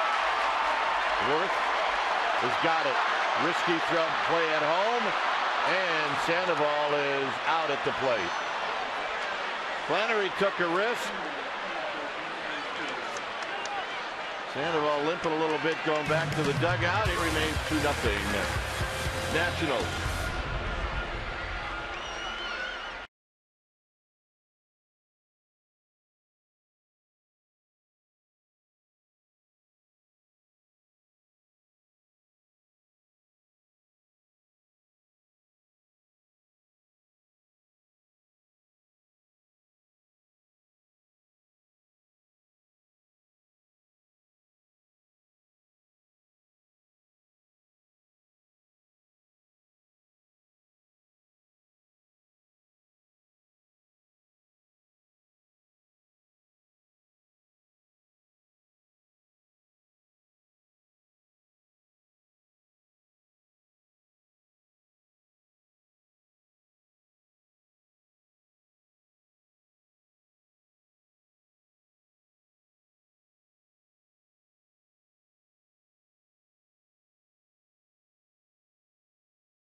Brought to you by your local Toyota dealer.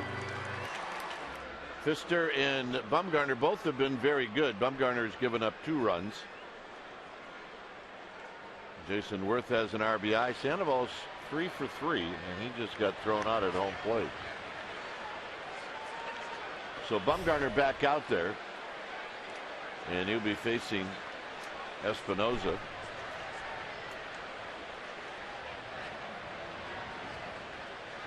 And Espinoza takes a strike.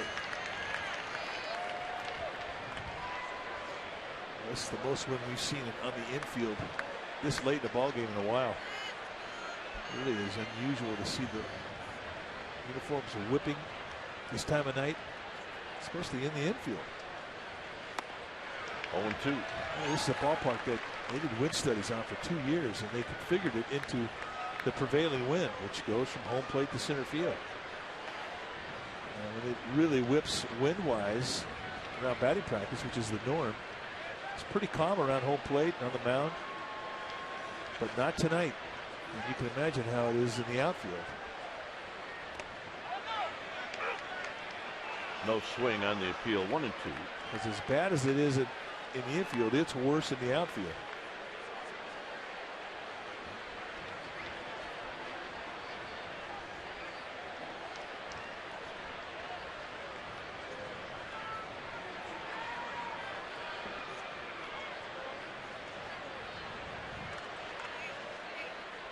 So 1-2 to Espinoza.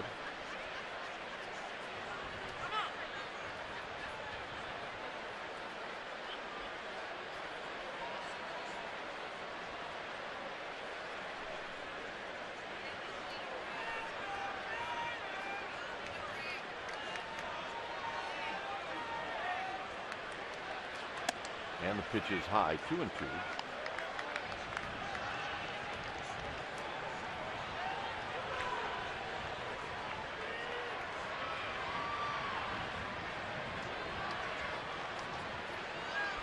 Both teams with 8 hits.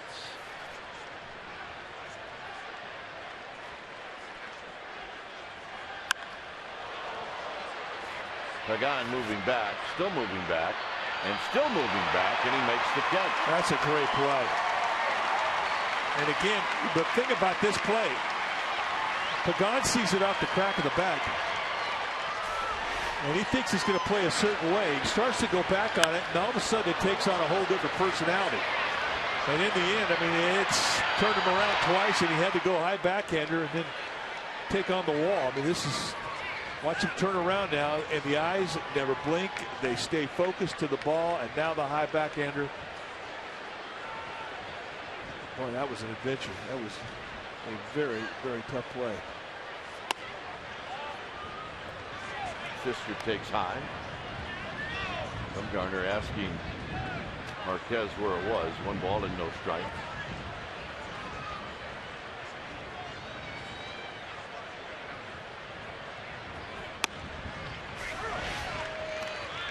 It's looking like he's doing the karaoke out there. Turning left, turning right.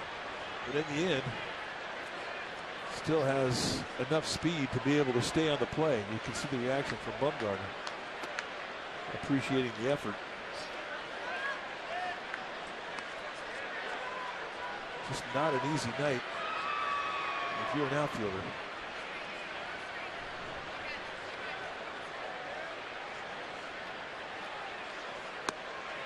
Two and two.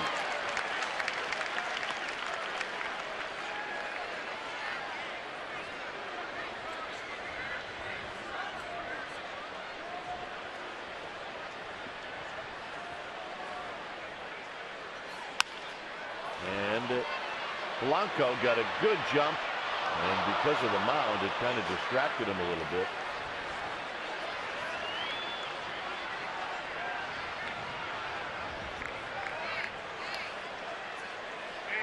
Now you go back to the 2012 World Series when the Giants took on the Tigers in Game 2. Madison Bumgarner took on Doug Fister, and they both pitched beautifully. Fister had 6 innings, 1 run, 4 hits allowed, but Bumgarner was stellar. 7 strong, 2 hits, no runs allowed. He's never given up a run in the World Series. And Fister out swinging. 15 innings.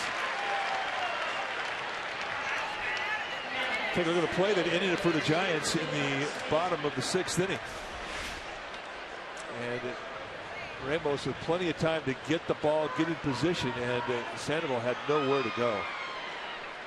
And basically down 2-0. Tim Flannery took a gamble and put the pressure on the defense, and defense came up with the play.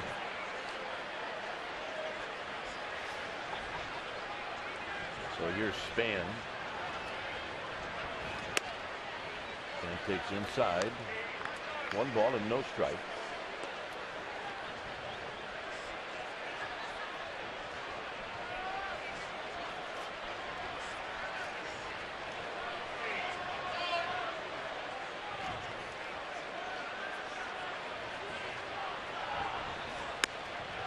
And a strike, and it's even at 1-1.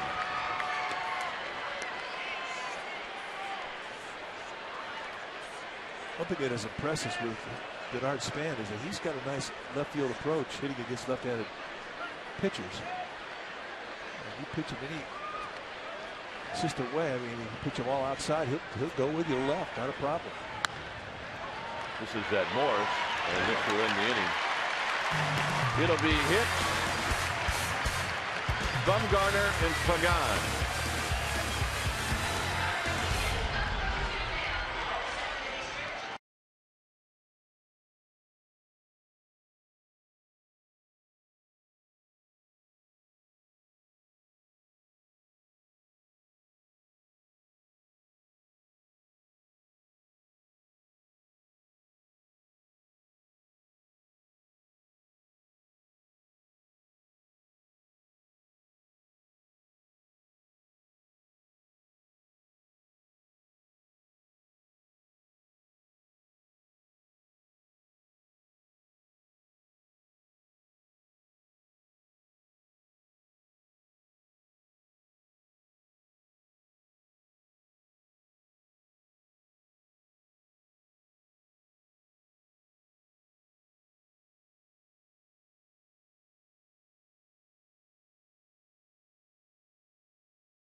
In a shutout, it's 2-0.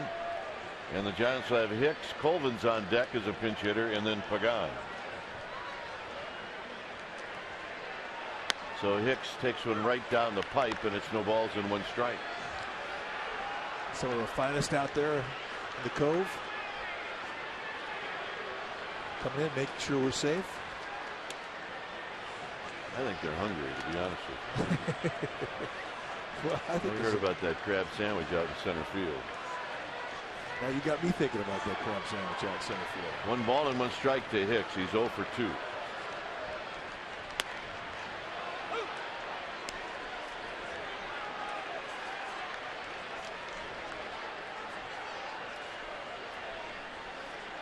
So Hicks now is going to have to battle.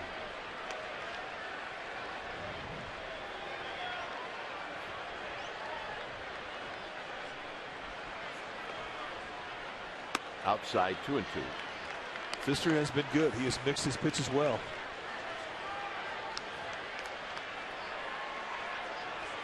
Drew Storen, the right-hander, getting ready for the Nationals. Juan Gutierrez in the Giants bullpen.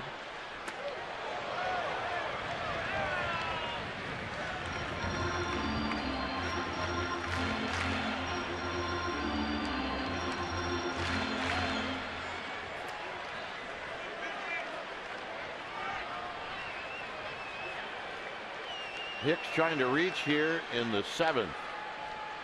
Curveball, and he walked him. That's a gift. Check in with Amy G. All right, gentlemen, time for our AT fan photo contest. Send us what you got. Tweet it to #CSNBA fan photo. Include your name and your hometown. You're looking at Kim and Brett from Turlock. And not only are they fans of the Giants, they like Snoop Dogg and Dr. Dre. Ain't nothing but a G thing. Dwayne, I know you like Snoop. I do. He was one of my favorite cartoon characters when I was a kid. Scooby-Doo? Yep. Yeah. Colvin takes a strike. He's hitting for Bumgarner. I don't know if that's the Snoop she's talking about, Snoop. I may be wrong. Hicks with his lead at first.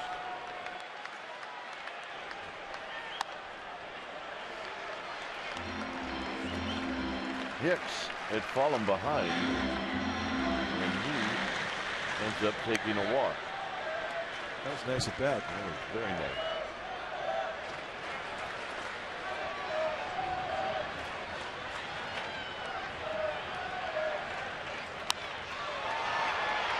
Center field. Span puts it away. And here's Pagan.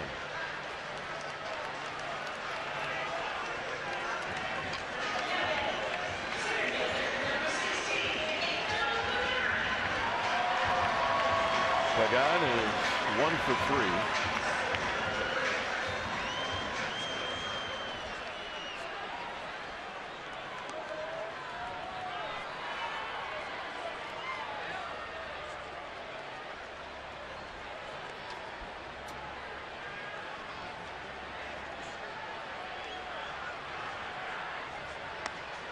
Snap throw to first, and LaRoche has to knock it down.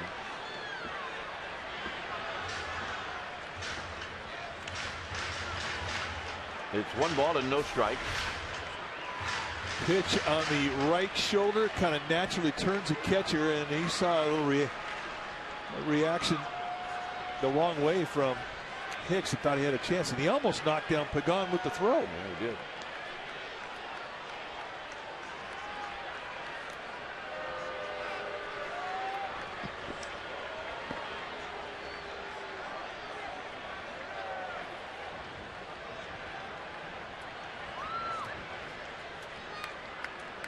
Pence is on deck.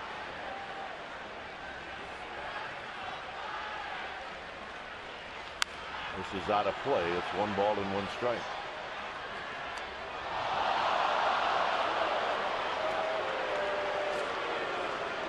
Uh-oh. You got a problem? Well, she wants him to throw the ball back up. I don't think that's going to happen. We haven't seen that happen yet in the history of this ballpark. But They'd have brought their gloves. I'm just saying. Wouldn't have had to ask. High, 2-1.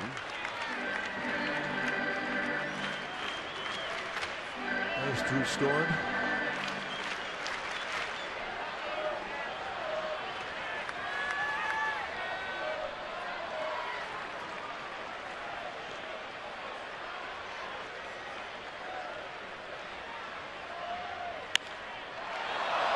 Right at Rendon, and that's a double play. So that'll end the inning. We'll head to the 8th. It remains 2-0 Nationals.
We take a look back at a good Giant. He's here tonight.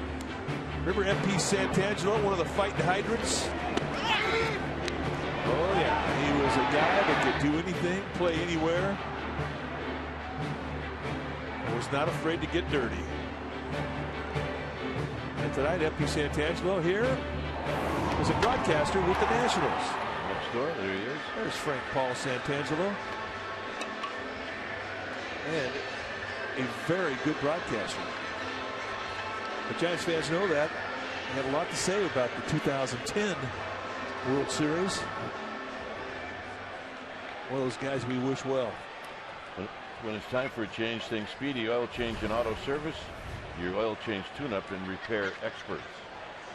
Juan Gutierrez, a new pitcher now for the Giants. 27th game that he's come into. 1-1 with a 2.93 ERA. Having a nice first half. Mid-90s fastball, curveball, slider, changeup.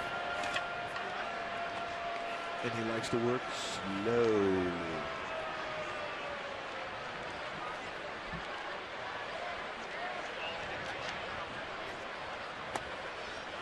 And the first pitch is high. 1 ball and no strike.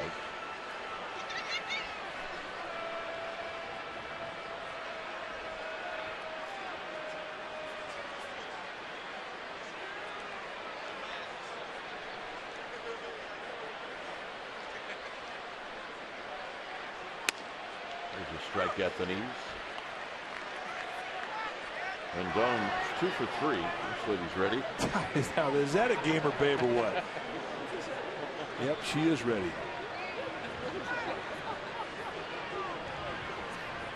Nice going, girl.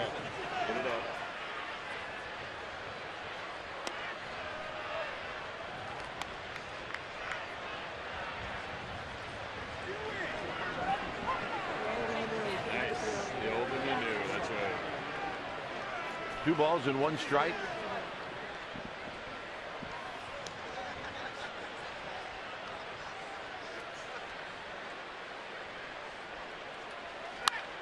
This is hit down the right field line, and it is foul. It's 2-2. With lots of wind and lots of carry to left and center in that, we really don't think that there's a lot of carry to right field, but you just don't see these type of winds very often. We really don't know.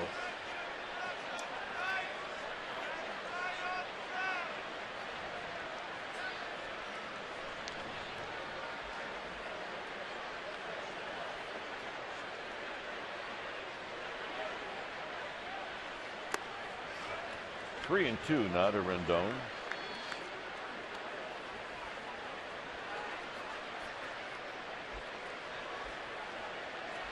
Nice surprise for the Nationals. Rendon and his numbers.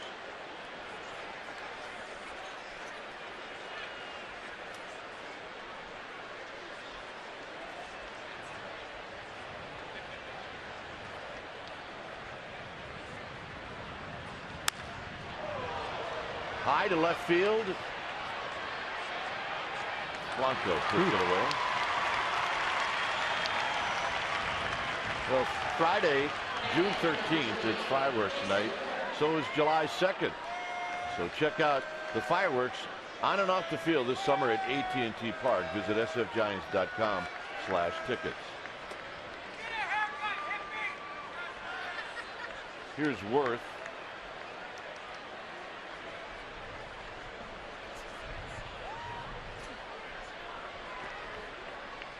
Worth not going to run with a base hit in the fifth. And he takes a strike, and it's 0-1. Yeah, nice first pitch breaking ball there.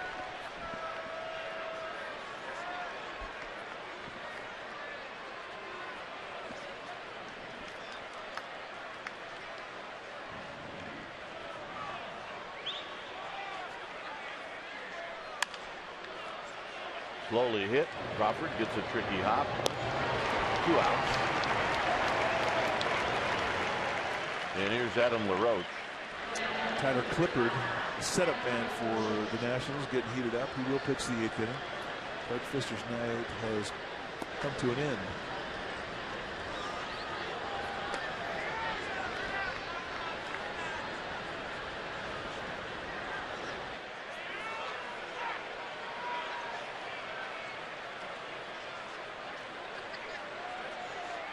So here's LaRoche, 2 for 3. Look out. Catchers love those scuds. That was a mouthpiece that was hanging loosely from Jason Worth's mouth, in case you were wondering.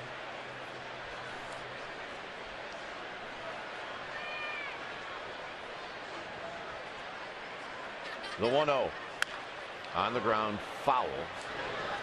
A lot of guys will use those mouthpieces to hit, especially if they have a lot of tension in their jaw. When they hit, they'll bite down, they'll clench their jaw. And what they have proven in many studies is that if you can relax your jaw, you'll have a faster bat speed. So a lot of guys use those to enhance their bat speed, relax their shoulders and their jaw. Down low, 2 balls and 1 strike. These guys will try anything. If somebody comes up with a new theory about, if you take duct tape and you take the duct tape and wrap it around your forehead 3 times, it will give you better bat speed. You'll have 10 guys on a team using it. And if a guy gets hot, he'll use it his whole career. Yeah, that's true. It is very true.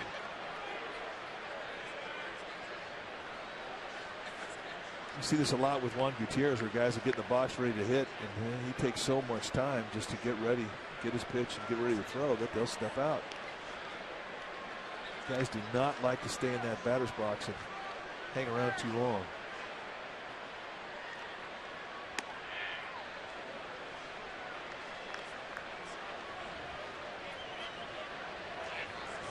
Zimmerman would hit if LaRoche reaches here in the 6th. Big shift in the infield, pretty straight away in the outfield.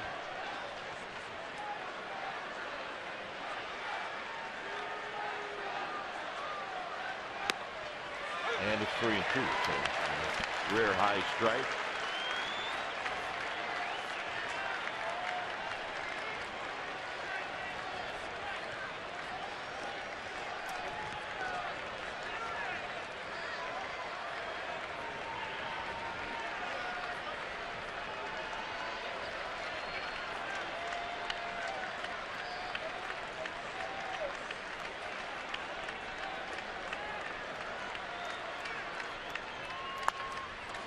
Sandoval at short.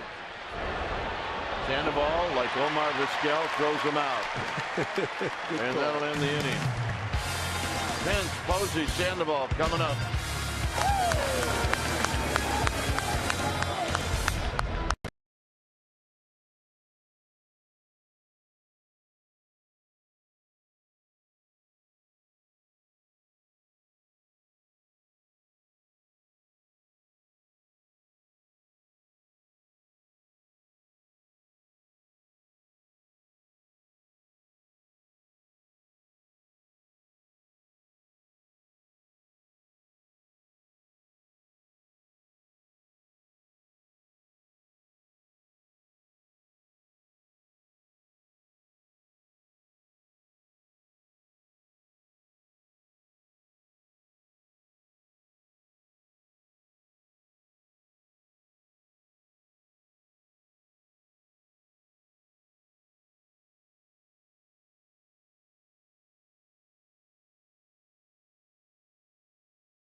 Is presented by authority of the San Francisco Giants and may not be reproduced or retransmitted in any form, and the accounts and descriptions of this game may not be disseminated without the express written consent of San Francisco Baseball Associates, LLC.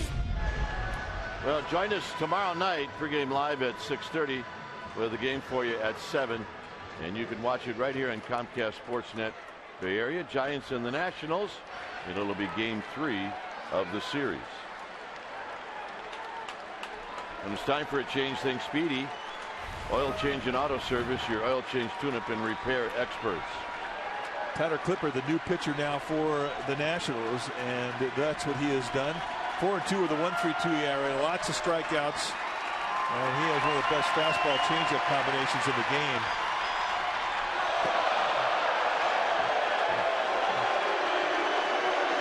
And that was a curveball. I don't think there's any 10-10 about that, other than his pine tar is not working right now. And that's a wild pitch, folks. He'll throw that curveball as well as a slider, but for the most part, when you're hitting off of him, you're thinking fastball changeup.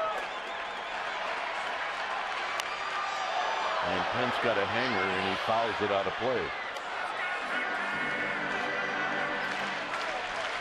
Clippard for a while was the closer of the Nationals, but has settled in as the setup man.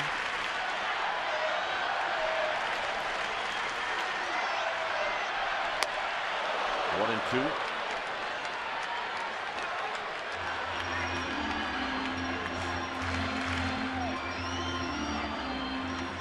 In 2012, Clippard had 32 saves.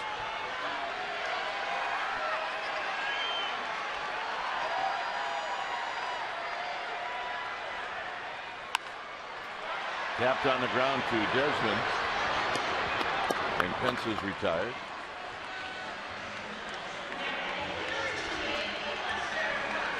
That was the matchup tonight, and it was a marquee matchup. The two aces going at each other. Both 7 strong 8 hits allowed. Bumgarner with 2 runs allowed. Pfister perfect. 1 walk apiece, 5 strikeouts for Bumgarner. I mean, they were absolutely as advertised. Both guys pitched beautiful. Here's Buster Posey. And he skies this one out of play, and it's 0-1.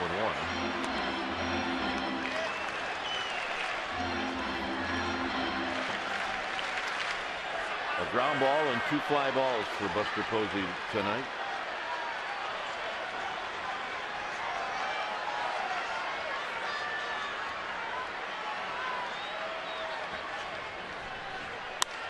And a base hit into right center field. So Sandoval's going to hit, and he represents the tying run. Well, it's nice to have the Honda player of the game coming up with 3 hits under his belt already. And we'll take a look at him. A 2nd inning leadoff single. And in the 4th inning again leading off a base hit. And again in the 6th inning leading off a double in the right center field gap just past the outstretched arm of Worth. So a 3-for-3 night, and he is our Honda player of the game.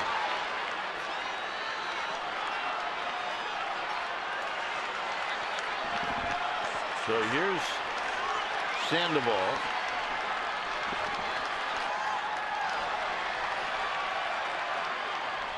And he takes low. 1 ball and no strikes.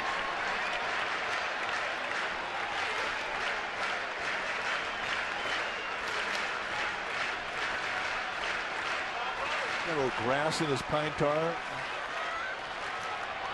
Not a problem.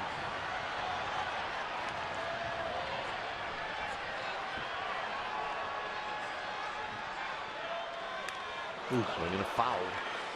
And there's the Tyler Clippard changeup. And it's a good one.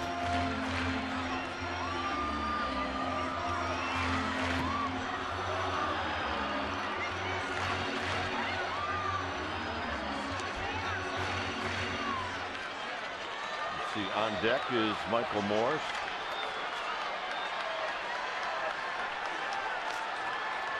It's 1 ball and 1 strike.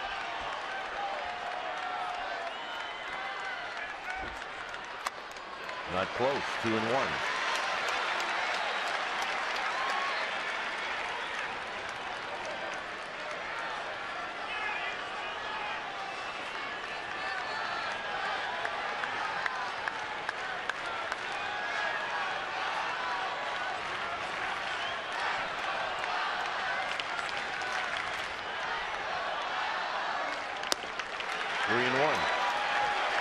Clippard's nibbling.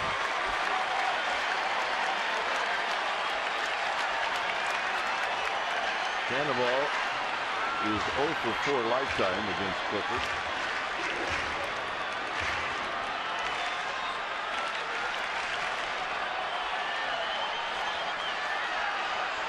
He'll try to tie it up right here. And he walked him. That was a 3-1 changeup.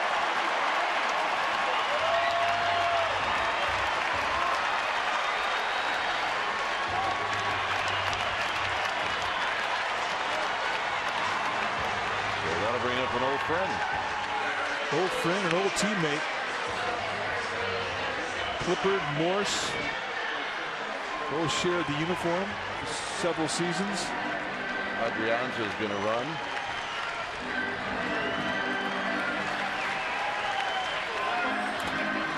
This will be the first time that Michael Morse has faced Tyler Clippard, at least in a regular game.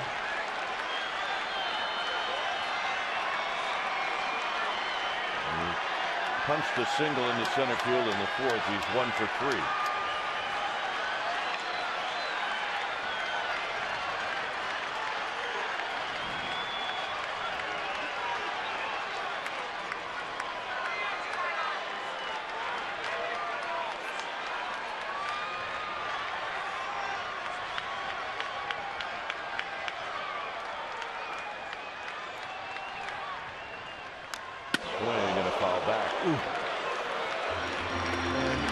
You're wondering after that swing how many home runs he's given up this year in 27 innings. His answer's 2. And he just missed it.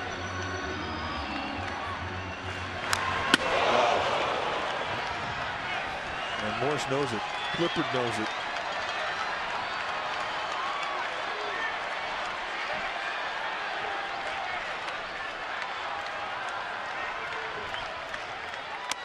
In tight, 1 ball and 1 strike. And there's the bread and butter. I mean, that really is one of the slowest changeups with really quick arm action.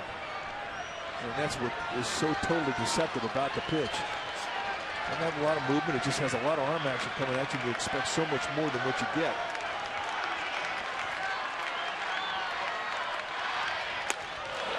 A 1 and 2. So a little fastball away, and he gets Morse to chase out the strike zone.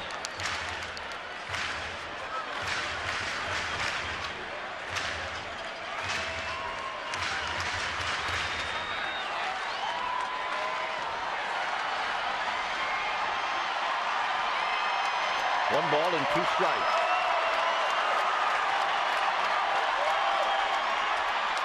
In tight, 2 and 2. Changeup just missed.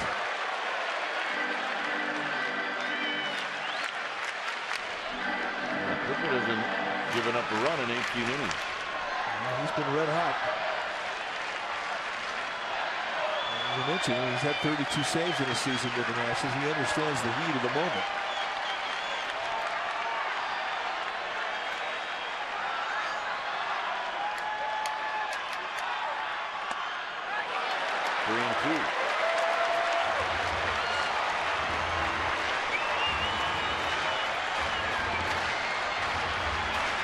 And right now is the heat of the moment.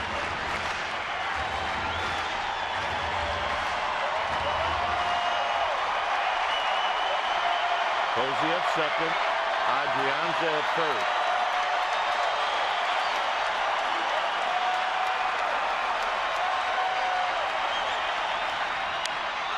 Down the left field line, foul.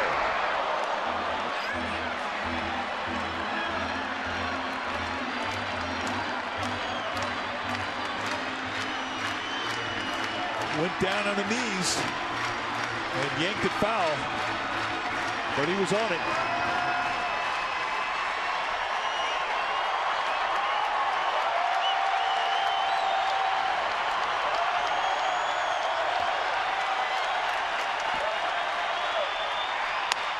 Got him.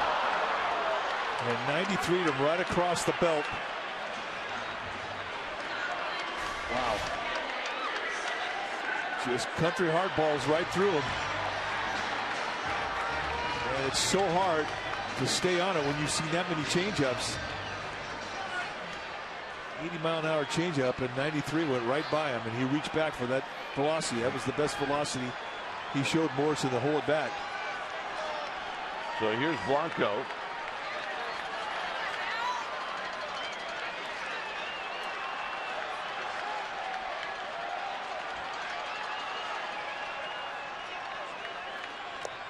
And Blanco chases the changeup, and it's 0-1. Not exactly how you want to start out the at bat. Well, you absolutely 100% have that changeup established after that swing, and you got to believe it was already established in his mind before he even threw a pitch.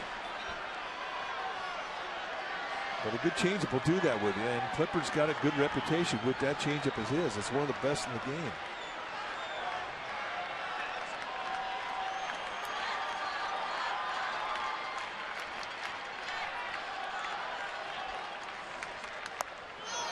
Comes right back with it.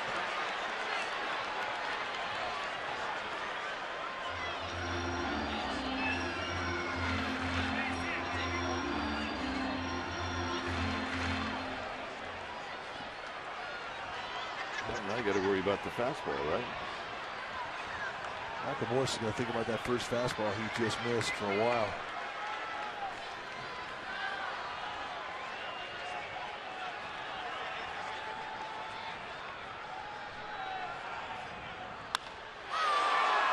Into center field. Span is there, and that's going to end the inning. Giants strand a pair. We'll go to the ninth.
Also talk about the game with Murph and Mac tomorrow morning on KNBR 680.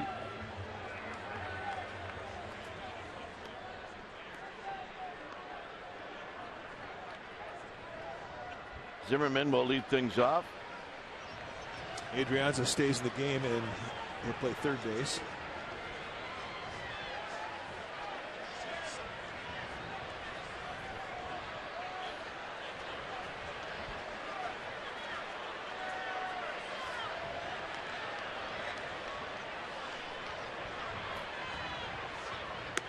And a strike to Zimmerman, who's 0 for 3.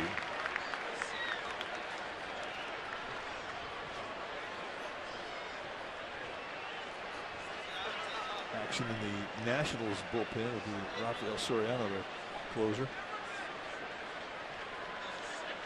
Another guy who likes to take his time.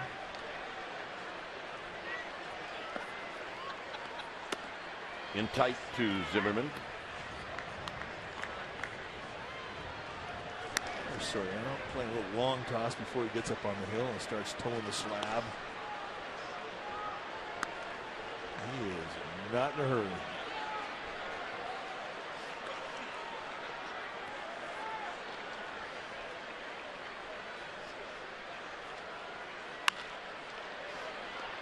Adrianza, one out. Here's Ramos. That kind of falls under the ball will find you category. Yes, absolutely it does.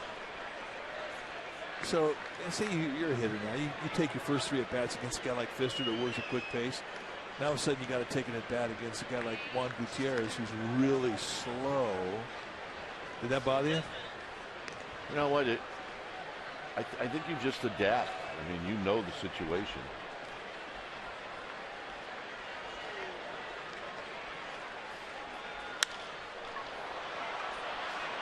Ramos off a fellow countryman and another fellow countryman throwing, and Ramos is in there with a double.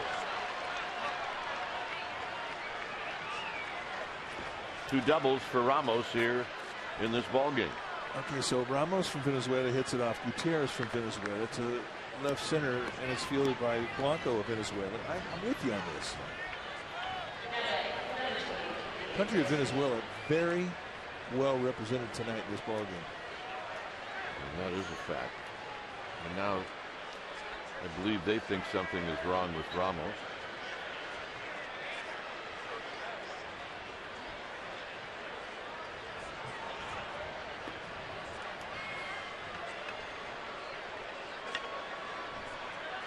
Tony Tarasco, the first base coach for the Nationals, was right behind Ramos. Right here, he starts to stretch and go, and he's digging deep.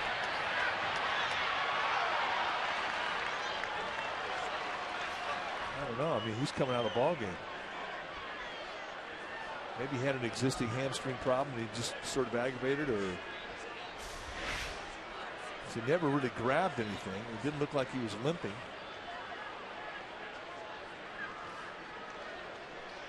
Yep, tapped his right leg. I don't know. Was that the indicator? Apparently it was. Yeah.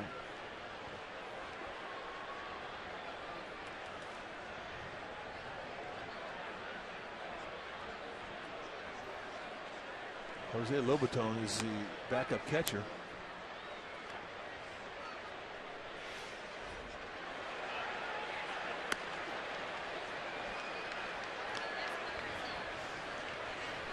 Going to be Nate McLeod.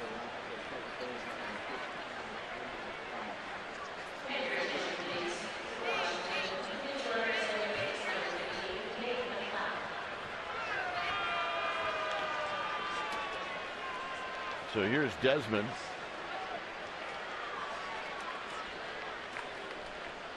Desmond 1 for 3.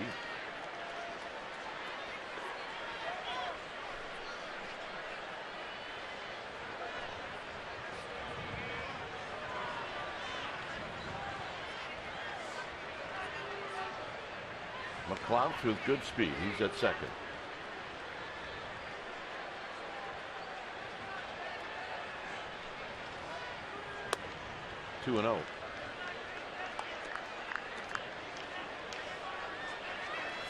Yeah, the way he's going at him right now, I don't know if he wants to give him any strike at all. Desmond's been that good in this series.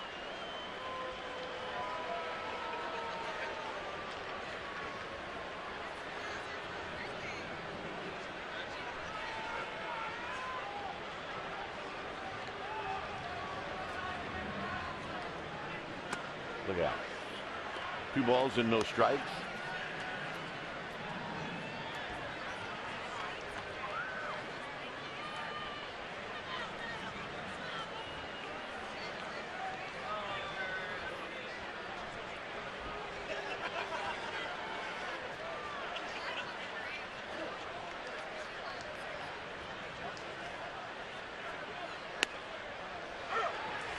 Nice 2-0 pitch right there. Good breaking ball. Gutierrez has one of those fastballs where you're going to sit fastball when you're ahead to count on him. Low to mid 90s and more mids than lows.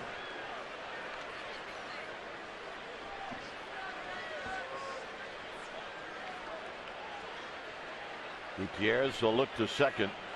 And another one. And this is driven to right, and it's right at Hunter Pence.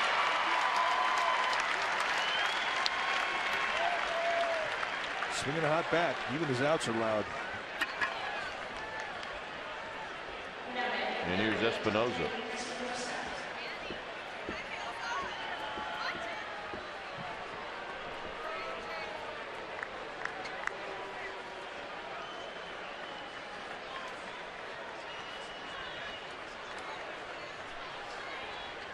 Espinoza 1 for 2.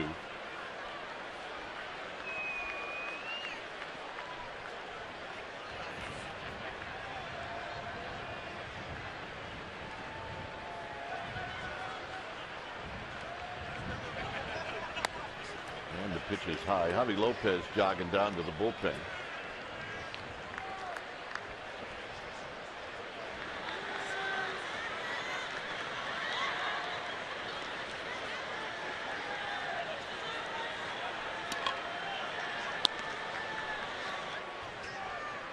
At second is McLeod running for Ramos. Swing and a miss. 1 ball and 1 strike. Good fastball.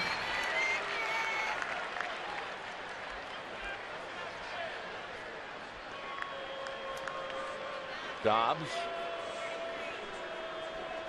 Greg Dobbs is in the on-deck circle.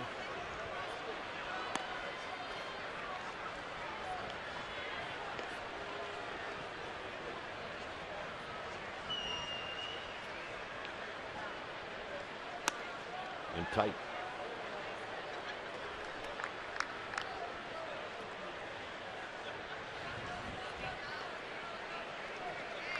Giants in the bottom of the 9th.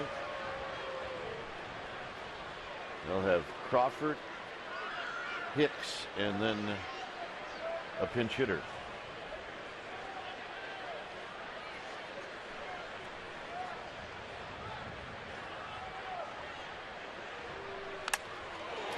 Got Buster Posey square. It's 2-2.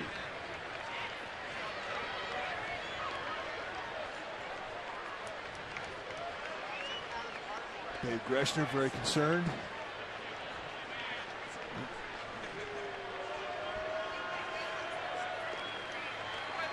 And Brandon Crawford's giving Buster Posey some time.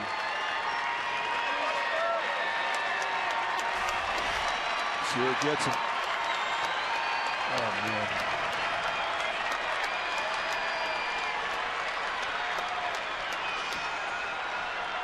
I guarantee you saw stars.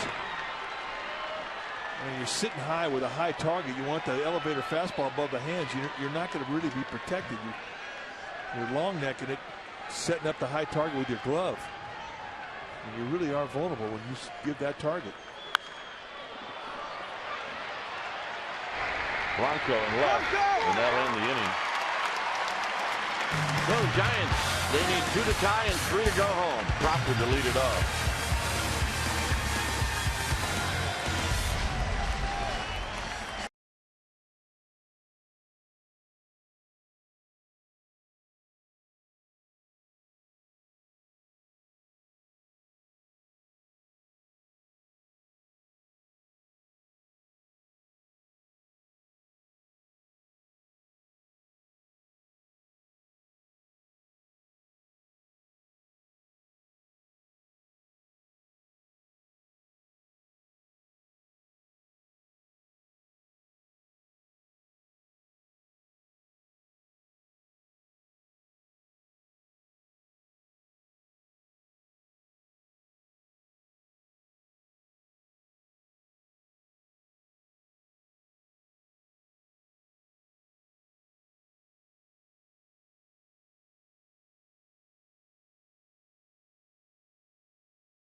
Sportsnet Bay Area. Henry Wolford and David Feldman will go to the Giants clubhouse for reaction.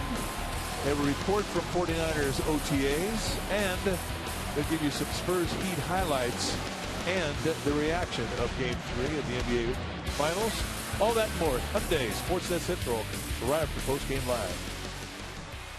It is double rally hat time. And it's time for a change. Things speedy. Oil change and auto service, your oil change tune-up and repair experts. Rafael Soriano, the closer for the Nationals, coming in now. 25th game that he has come into. He's 12 for 14 in save ops. And how does he do it? Well, he's got a cutter in that's right around low 90s and a slider. Go get him. Nate McLeod stays in the game. He's in left field. And Jose Lobaton is the new catcher for the Nationals. And Crawford takes high.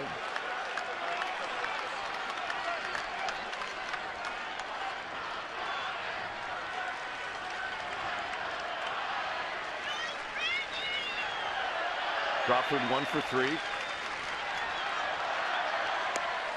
2-0.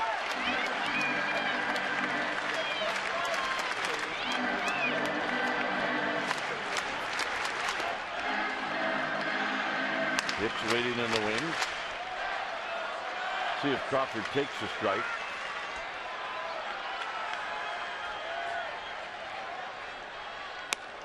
He was. It's 2 balls and 1 strike. Crawford's only had 1 at bat lifetime against, actually 2. He's 0 for 1 with a walk against Soriano.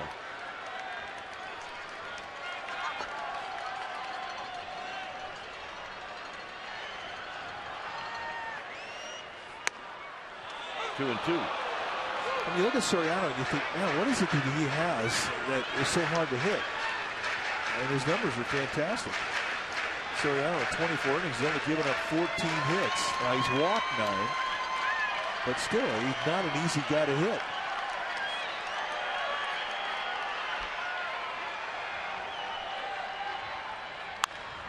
Crawford in the gap. Crawford is going to dig for 3, and that's where he'll end up. And the Giants get the tying run to the plate.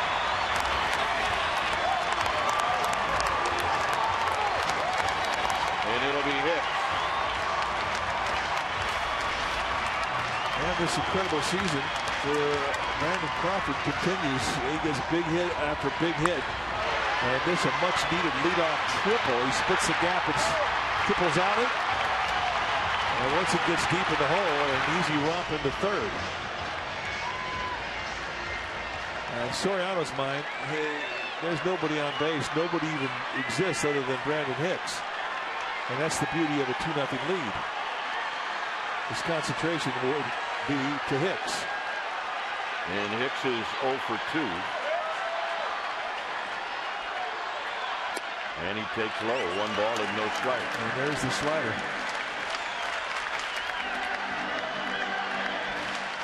Soriano has given up 1 home run in 24 innings.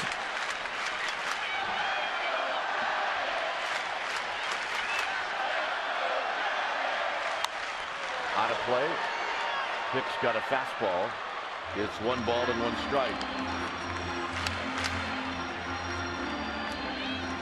Well, this crowd of 41,545, they are not ready to go home. 1-1.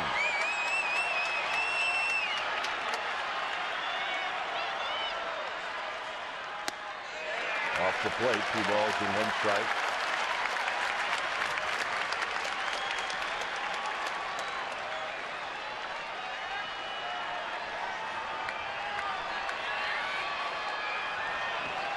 Hector Sanchez is on deck.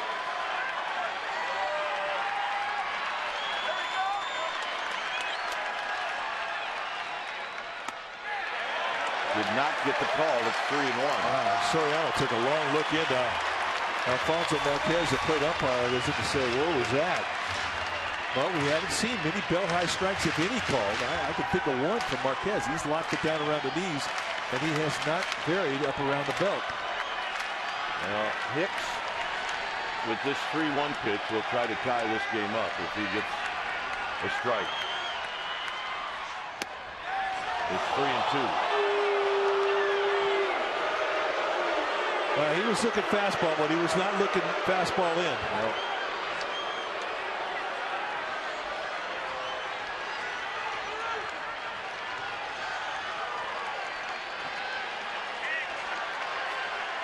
Three and two.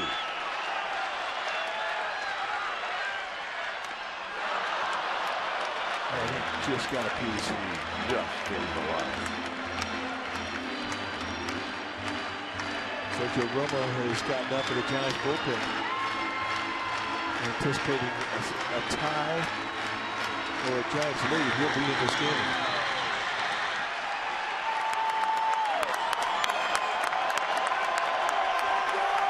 They're feeling it. 3-2. On the ground. Crawford's going to score, and Hicks is retired. 1 out. It's 2-1.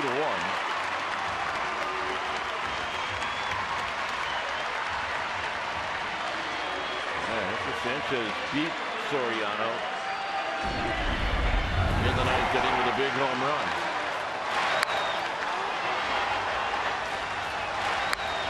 That was a fastball right above the hands, and it shocked Soriano. Double-decker. This year was Soriano's first year with the team, so they know each other.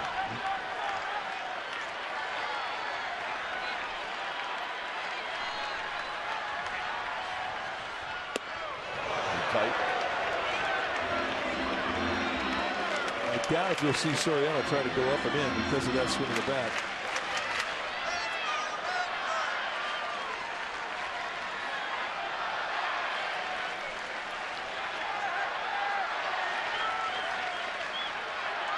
One ball and no strikes to Hector Sanchez. 2-0. And that was the up and in pitch.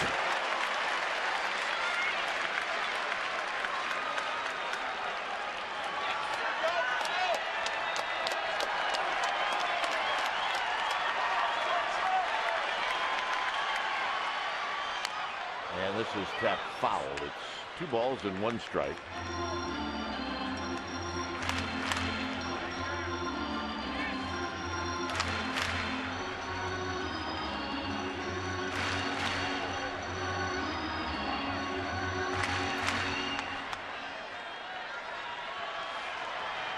Firefighter night here at the ballpark.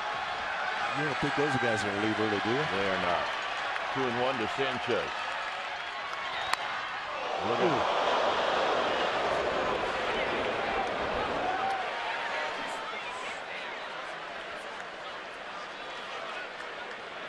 Heads up down there.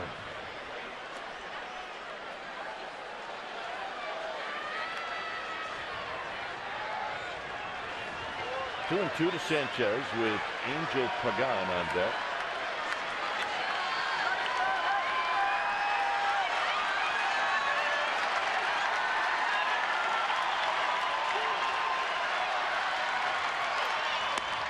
And a full count. Hector Sanchez will make you work.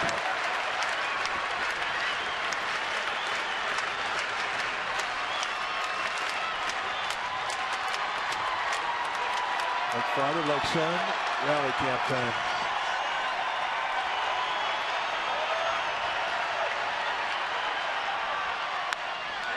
Down the right field line, this is a foul ball.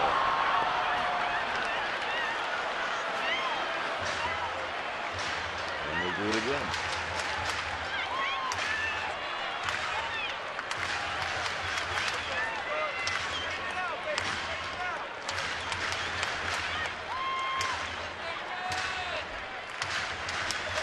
There's the defense. It's doubles defense. They're playing deep. Outfield set way back, especially on the right side.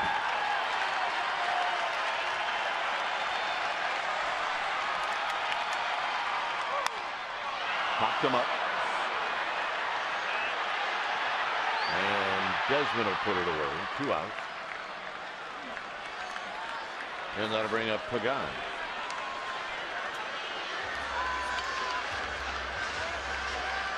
Pagan 1 for 4 tonight.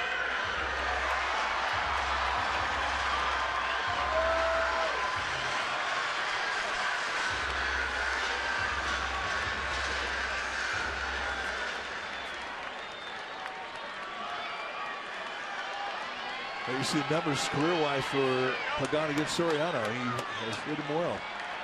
2 for 5, a couple extra base knocks and 2 walks.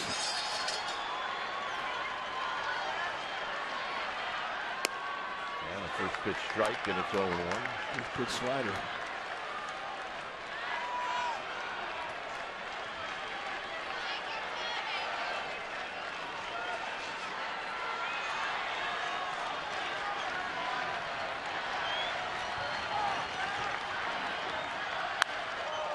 Center field, this should do it. And Span is there, and that's the ball game. So game 2 goes to the Washington Nationals. And a matchup of Fister and Bumgarner turned out to be a good matchup. And Fister is the one that wins in the end. Well, you're right. I mean, it was as advertised. Triple Aces going at each other. This is the kind of game you expected. Hard-nosed baseball. And you tip your cap to the Nationals. They were 1 hit better tonight. All right. So game 2 goes to the Nationals. Final score, Nationals 2, Giants 1. Esurance Giants post-game live with interviews and the wrap is coming up. But first, let's go to the Sportsnet Central studio.